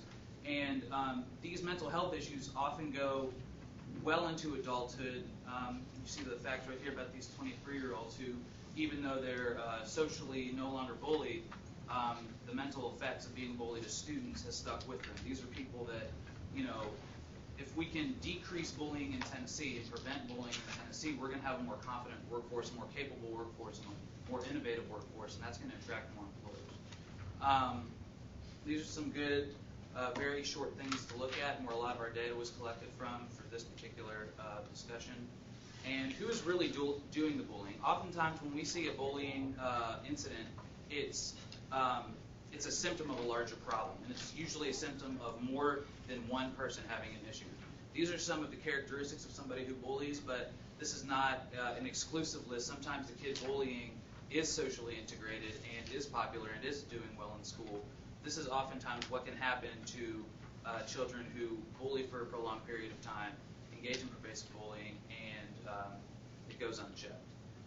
This is how male bullies tend to bully people. They tend to use more physical violence. Like I said, they're usually socially integrated. They have more friends, and they tend to target gender non-conforming students or students who just appear vulnerable or different. Sometimes these are the most creative students, but they just don't have the confidence to proceed with what they're passionate about. Female bullies tend to use social media and text messaging more commonly than male bullying. However, physical violence is sometimes common with females, and male bullies also use social media and text messaging. So how do we prevent bullying? I think it's incumbent upon every school district and the state leadership to find ways to employ tailored anonymous surveys to gauge the pervasiveness of bullying. Obviously, children are not going to be the ones that come with you with bullying issues all the time. So we need to find ways to safely and openly get that information from them while making them feel protected, and then collaborate with different outside sources, third parties, parents, all sorts of different entities to make sure that you can cater your needs in your district to solve the particular bullying issues that you have. Obviously, Jackson Central Marion, Jackson, Tennessee is probably going to have different needs than Hume Fogg here in Nashville. And then try to involve as many people as you can. Parents, obviously, are there on the front lines of stopping truancy, and that's one of the major issues that we've been talking, or this is a major issue we've been talking about. If we can involve them in the anti-bullying process, help them report what's going on with their children, we can make a lot of headway there. And then finally, we need to implement conflict resolution strategies once these bullying incidents occur. Some of these include peer reporting, which is important if you're going to establish an anti-bullying program. You have to make sure that these children feel comfortable reporting these incidents to you. Peer mediation is something that's gained a lot of traction and is still kind of in development in different areas around the country, where you have a student mediate a conflict between two different disputants, and has had some really good results. And then obviously appropriate disciplinary measures when they're warranted. But then formal mediation, and this is a segue not just into mediation for bullying instances, which is important. Sometimes they're not conducive to that, but also many disputes that can happen with a student and the school. Disputes about truancy, obviously, are important before something goes through an adjudicatory process, or the adjudicatory process fully plays out. Somewhere in the middle of mediation occurring where they can talk about their issues, negotiate better transportation, or figure out what's going on with the child and come to a collaborative result could be something that is obviously going to help stem the tide of a lot of these problems. And then obviously with educational accommodations, we've seen this a lot in the practicum. Sometimes family or child will come to the table with schools and not necessarily know exactly what it is they need, or be able to communicate that confidently or effectively. In the presence of a neutral mediator, maybe sometimes we can alleviate those fears and get a better result. And then finally with behavioral issues, again, like bullying, that's something that goes on a case-by-case basis, but I think we need in certain circumstances to mediation. And then this is an example of why it's sometimes hard to bring people to the table. For a victim, fear of retaliation or embarrassment is not going to bring them to the table.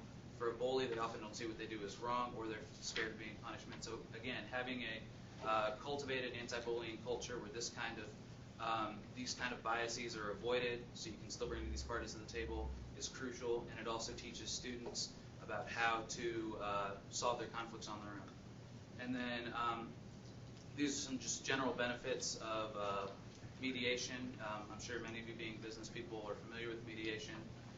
It can minimize the emotional toll for the parties. It can stem the tide of litigation if it comes to that, and keep resources in the pockets of the people who are involved, and can yield some pretty quick results. Sometimes a 2, 3, 4 hour mediation, sometimes an hour-long mediation, can do what 3 or 4 months of posturing and a year of litigation can do. And let me just quickly sum up. We're really proud, as you can tell, of our law students. I mean, this has been, an experience that has brought our law students into the community, working on behalf of children and families on maybe the most important issue in their lives, and that is the children's lives, education.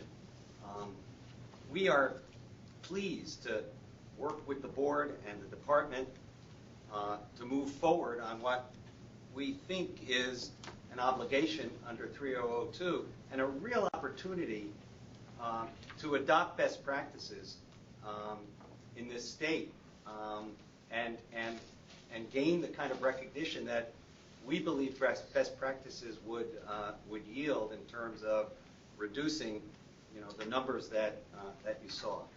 So I know we'd be happy to answer any questions that you have. I have one, or a comment too, that John had, going back to John Doe, he had reading problems, and I just wondered, did he have an eye exam?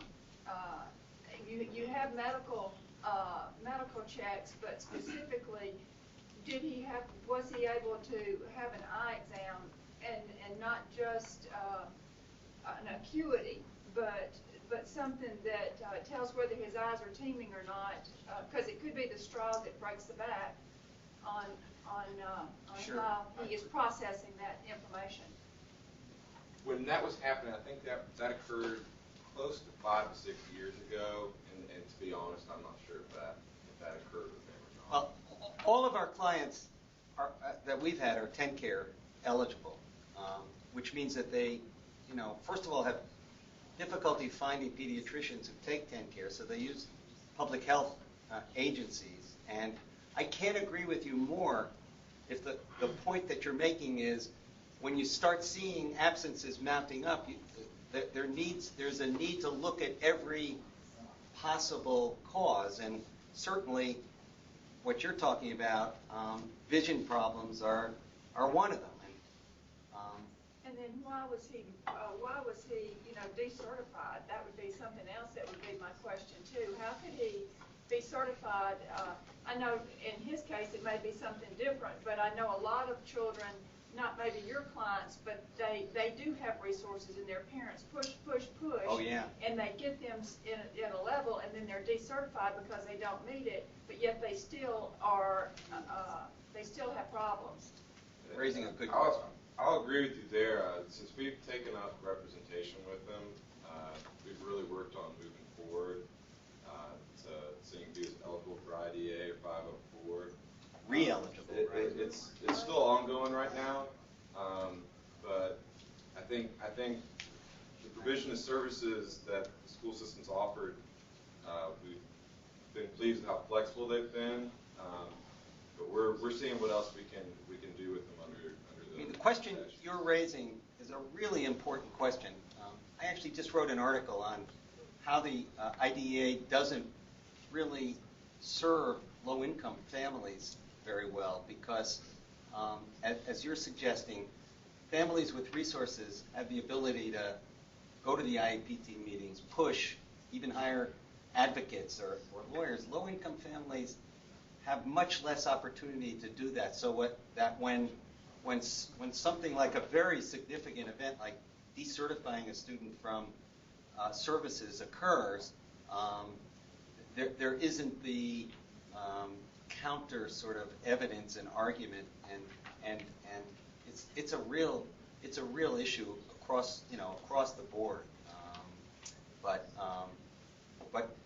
what happened here was, as Travis said, long before we were involved, long before this new school administration has been in place, and we certainly appreciate the presentation bringing this subject here. I think there's a lot of good work gone into it, and we especially appreciate the work that you're doing with the kids in your area. I mean, it's important work, and we can't underestimate the value of that at all. I guess kind of one question that like you thought, it just seems to me like so much what we're talking about has to happen at the local level, and there's a limited amount that we can do on a statewide basis. Do you agree with that, or Well, you know, I wrote down here, because I'm glad you raised it. I mean, we're lawyers, we understand, you know, rulemaking is something that applies to all entities that, you know, in this case, all school systems. And the tension in rulemaking is to develop rules that apply to everybody, but give sufficient flexibility, right, to recognize the kind of differences that exist. This board did rules on alternative schools that seems to balance that out in terms of some statewide specific sort of minima, and then giving schools the ability to develop what they feel is appropriate for the urban system or the rural system or what have you. But right now, there's nothing at all statewide on this issue, on truancy under 3002. And I agree with you. I mean, it's going to be a balance, and any rulemaking is going to, you know, have that sort of tension in it. But we think that there's enough work going on around this issue now, you know, studies nationally, best practices nationally, that it wouldn't be, you know, overwhelmingly difficult to say these are sort of the minimum. If you want to do better than that, great. And my hunch is if that happened, the numbers are going to drop. And it's in everybody's interest, right, for the numbers to drop. I was looking at some recent statistics, 16,000 plus students dropped out. In 2012, I think we were looking at some statistics. I mean, these are the numbers we want to stem, and, you know, an initiative that raises the significance of this issue with some guidance, minimum guidance, seems to us would go a long way. And as I say, we're happy to work with everybody in trying to do this. We've spent a good bit of time the last 3 years on this project and feel very committed to it. I know that everybody on the board is committed to it. Everybody we've talked to is committed to seeing, you know, these numbers go down. It's a matter of action. Really, the Education Improvement Act passed legislature in 1992, and in that act, it shifted responsibility for performance to school districts and held them accountable to get there. And in return for that, the state gave the districts a lot of flexibility in how to get there. At that point, the rules were in 4 publications that were about this thick. After 92, the rules were purged, and the rules are now about less than a half-inch thick. So the state, since 92, has provided much less specificity and telling school systems what to do, but hold school systems accountable to produce results. So I think it'd be appropriate for staff to take a look at these current rules, look at proposal here, have some discussions, and see if there's a need to move forward with something. I know there was actually a piece of legislation that was moving in the General Assembly that addressing truancy and defining some of the problems that are there. I'm not sure what's in that legislation. I'm sure it would help. If you look back to the report that was done in 2004, it wouldn't take much to put together, again, something like the alternative education rules that you put together. Not very extensive, but minimum, you know, with a hope that it's going to help. So we're glad that staffer that partner up with us and look at these. Yeah, probably Mike Herman. Yeah. If I could just add, Chairman Rawson, I'm sure as you were doing your work, you ran across a lot of research about why kids don't go to school, right? But there's also a growing body of research on why kids do go to school, and that's really interesting stuff. Yeah. And it boils down to kids really want to do 2 things in middle grades and high school. They want to be successful at something, and they want to hang out with their friends. And school is oftentimes a place where that can happen, and then the school's a place where that doesn't happen for a significant number of students. So I think all of this sort of framed in the larger context of appropriate, relevant academic engagement is very important. Because as long as school is relevant, it's a place where a kid will want to be, where they can find some success. And so we're really working hard around academic relevance here and finding places for kids to be successful who weren't maybe successful in the way that a lot of people in this room were successful in school, but in very different ways. Those kids just sort of when we were all kids, they just sort of went away, right? They were 14 or 15 or 16, and you never saw those kids anymore. Nobody ever checked up on them. So, but now we're in a very different paradigm. So I think that academic engagement piece would be a critical thing to know around this as we go about that rulemaking process. I can't agree with you more. The research is, showing that, positively. It goes to the question of alternatives, and it goes to the question of, or the issue of flexibility.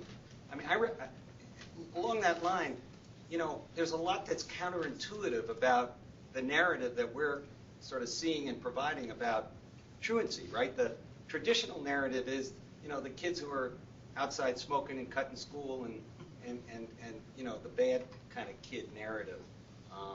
And we're sure that, that's going on, but we're also pretty confident from the research we've done and what have you that a much larger number of that cadre can benefit from more school engagement and some of the best practices. One study that I read was, it sounds sort of not rational for a student to go to school because going to school leads to jobs and what have you.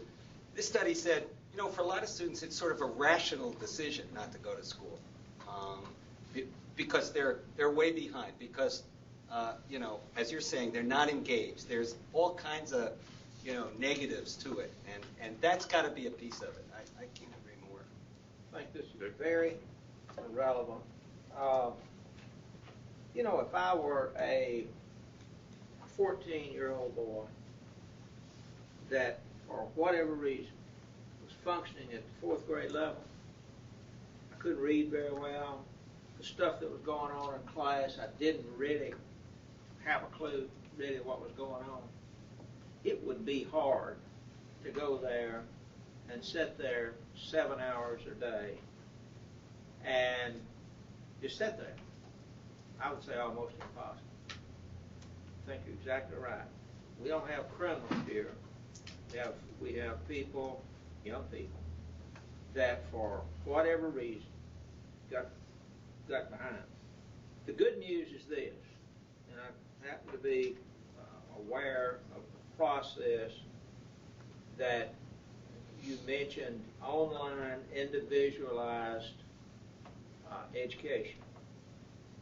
There are programs available right now that have unbelievably high success rates for students that want to succeed. Now that's, they've got to want to succeed, but they move at their own pace. They have one instructor in a class of 15 or 20 people. They're all sitting there with individualized programs of instruction that are at the level that they function at. We're talking about 70 and 80% success rate of achieving a high school diploma, operating about 4 hours a day while many of these students work the rest of the day. And I know there's at least one company here in town, it's called Community Education Partners. This is what they do. They don't operate in Tennessee.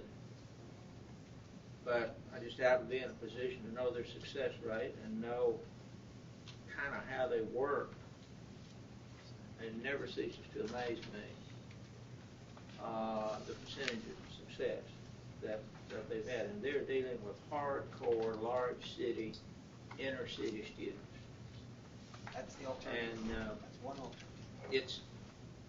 We can do it. It can be done. It's if you get over the hurdle of a student who wants to succeed. That's it. Okay. We'll ask the staff to take a look at what we got out there and how we could supplement and make it better. Well, we very much appreciate your hearing us presentation. out. There's some folks going out to law practice in Tennessee who I'm sure will be credits to the bar, and also, we hope, are going to continue to do this kind of work. Thank you. Okay. Very good. Okay, appreciate it. Thank you. Let's move to the last item on our agenda for today, and it's the questions on the agenda for tomorrow. What questions do you have? Now, I hope everybody has gotten the new package of updates, so forth.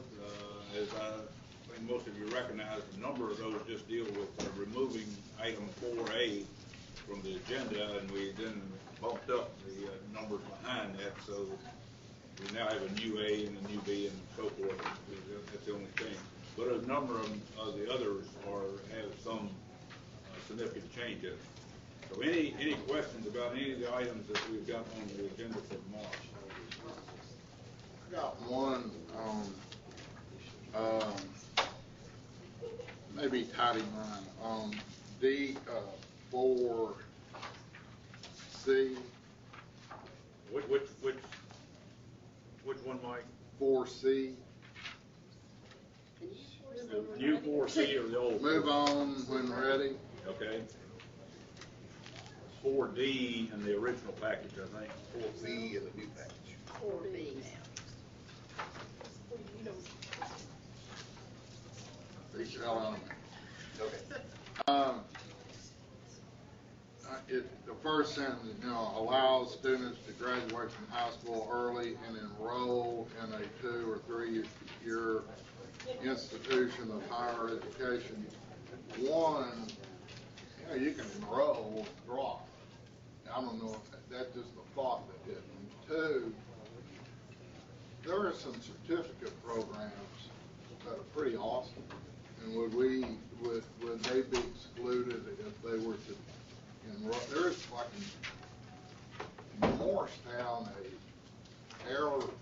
airplane mechanic school, and those guys come out with great jobs, but it's really not a 2-year college. If they could get in, most of them flunk out because they can't do the 5 years, 5 weeks of math. But those who stay with it, anyway, I'm just asking if it was are there things other than a 2 or 4 year college that we would consider?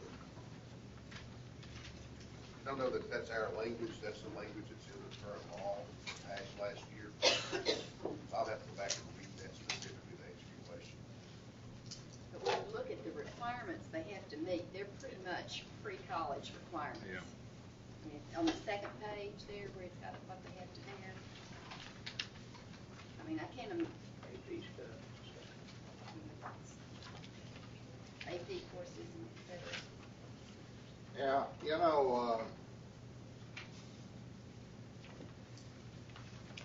lot of this career training, technical training, those STEM courses are going to be a lot more applicable to them than my history degree. And a lot of those really don't require a 2 or 4 year zone. I'm not, it's just a question. I had more of a curiosity about it than any. Well, my question, I think, was, are they then given their high school diploma when they move on with 18 credits and all of these other requirements? Okay, so they get their diploma right away. Now, there's a caveat to this. There's legislation that's moving now in the General Assembly to raise the 18 back to 22 Credits. credits. Yep. And that passed that way in the House last week. And with the option for systems to opt out and states 18. It passed in the Senate at 18. So I'm not sure how it'll come out when they conform and consent, which House will dominate that discussion. But in this, we're asked to do 2 things. To set those performance levels for the in the course test and to identify the world language exams and the performance levels. Okay. Good question. Okay, another question. Agenda for tomorrow. Any?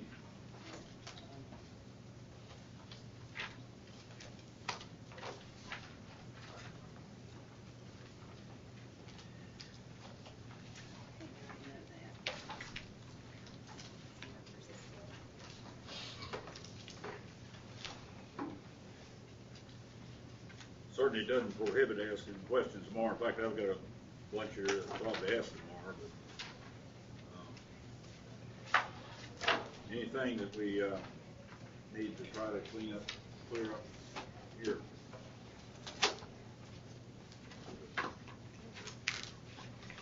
Okay. Anything else? Anything else for the good of the order here? One thing, this morning, Fielding and I met with Vicki Berger on our staff, and on the future, when we have replacement pages that come to you, we're going to underline changes, things that have been changed, so you can immediately see, and that'll make it a lot easier for you, I think, to see what changed and why we're doing it. Okay. Somebody want to talk about dinner tonight? Dinner will be at 5:30 at Chappie's on Church. Scott has a van, and David and I have the car. We can carry 2 or 3 in the car. Van drop our show.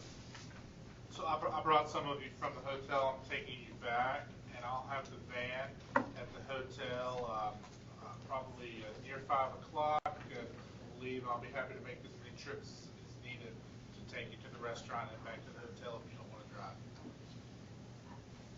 And I'll drive, and so we'll make it work too. Okay. Anything else? Meet at the hotel at 5. Meet at the hotel at 5. Okay. Good meeting. We'll see you for dinner, and then tomorrow, Legislative Plaza.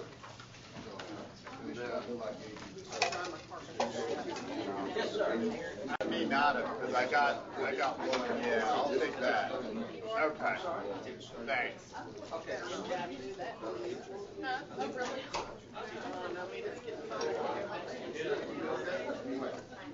Good to see you. Hello, how are you? Hi there. Thank you. Appreciate you being here in the comments. Yeah, we'll get away. That's the best we can do, and that's what we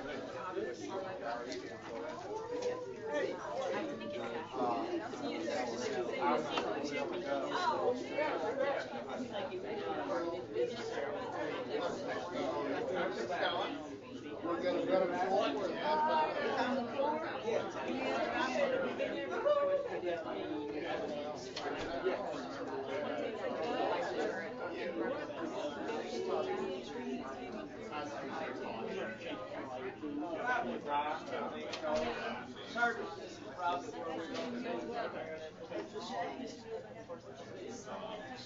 You know where the job is? We got we got the airport. Well,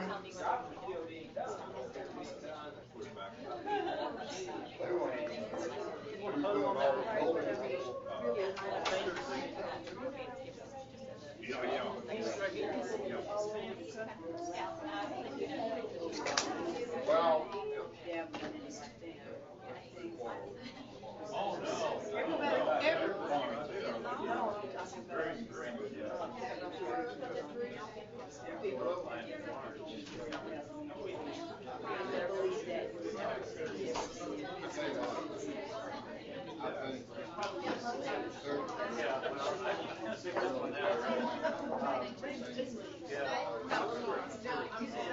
It's embarrassing.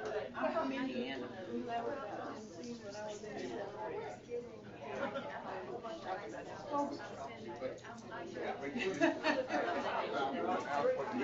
Then we moved away from that and now.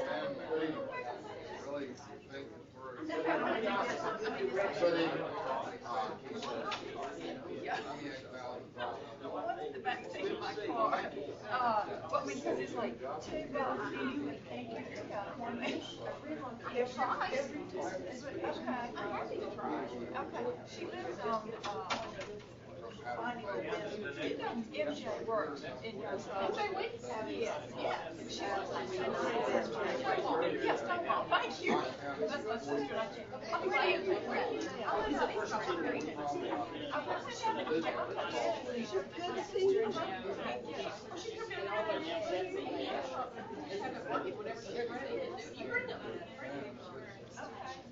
Tomorrow, right? Are you in part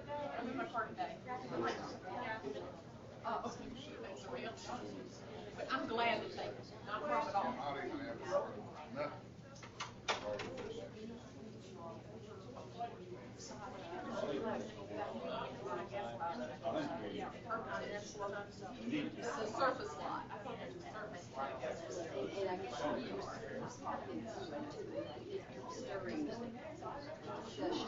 Okay, So, well, and that's too big for us. I was following myself, that's the way I think.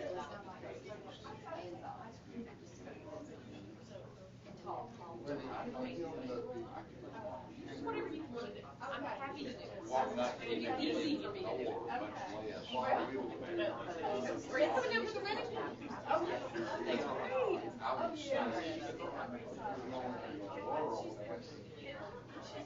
I don't know that for sure. That's the only thing now I see.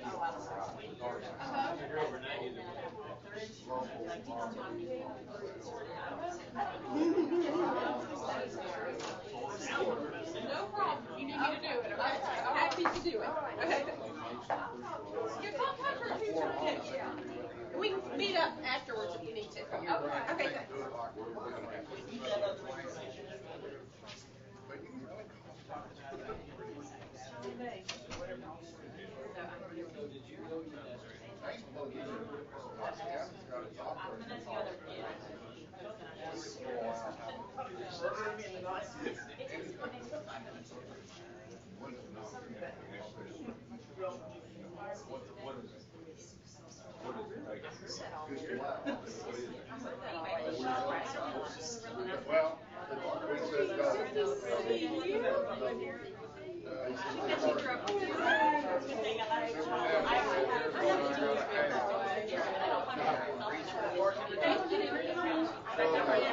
Well, we sorry, I can't make it back.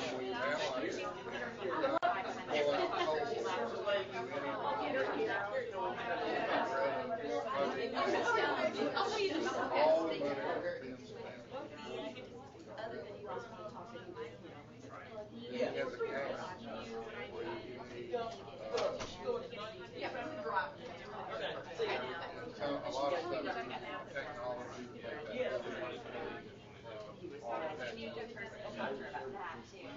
also getting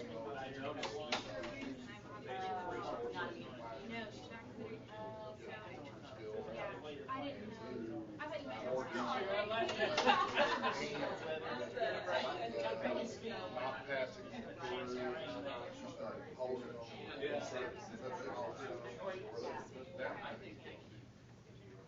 we could call it, I'm in the job.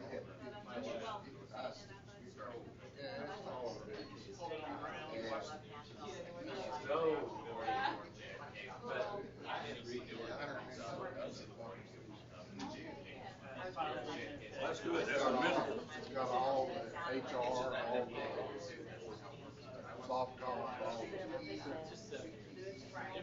I'll tell you what's amazing. A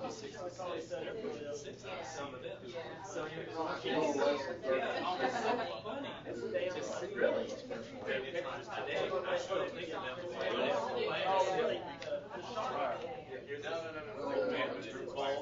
They're trying to start backing out costs, soft and hard.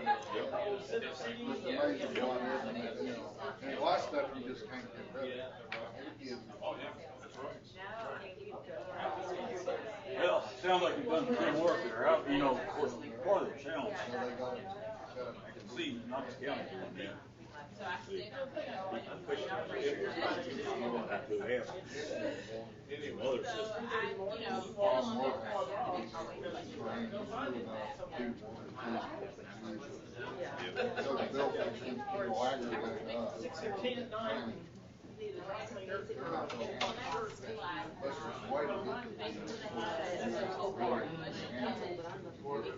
Okay, we're rolling. All right, cool. Yeah. So now we're at this thing so much time without Maybe I should have more self-control. Take care. I would like that to sign, and we experienced that too. We all did.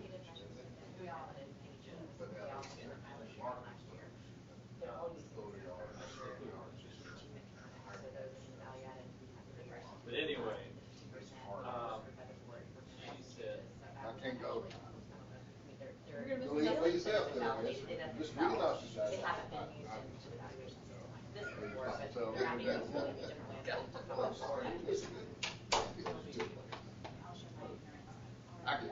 sort of thought Bill was a former employee that it was. About rate validation. Well, so that's what I was wondering exactly how to define validation, because we do have to go through a rigorous training certification for all of them. There's novels right now that has the video and then the certification for the end that's that way. So you do know about that. But, You're busy on that. There haven't been like extensive research studies done on about the 90% STEM model versus the civil message. And like they've gone through some, validation research around it, tissue, things like that. Well, I mean. They think it was way, it may be Well, I like think your that should based on what we've done, so everything else, you get that you're committed and like round table resurrect that. It's for to fund, resources. It has 2 years. Especially as you get older. To figure it out, and you're at the beginning of this. But we could, we'll take a little. I really did. You're one of the things that you will be at the beginning when it goes second. Something along the lines. He'll throw, they'll drop back throw on. And he's got it all figured out. And I used to enjoy their company. Yeah. The story of my life. I used to enjoy some of the company. But I would like to know. But I'm glad to know before I go. Exactly, and it is an equity issue. Yeah. Well, But the thing I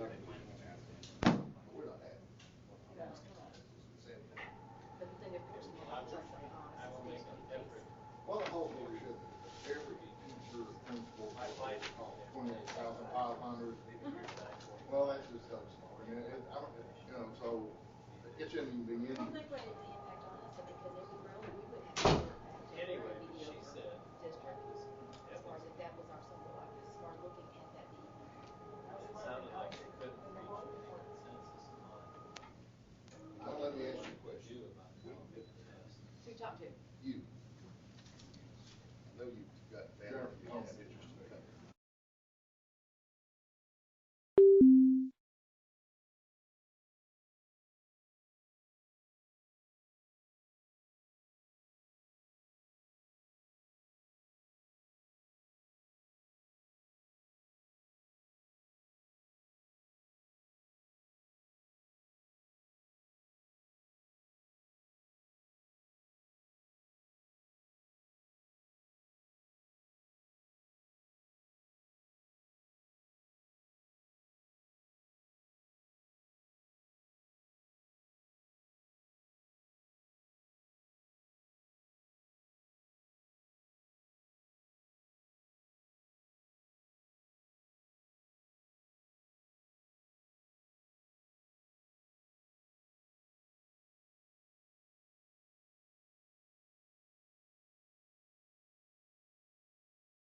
Your conference is scheduled to end in 2 minutes.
Your conference is now over. Goodbye.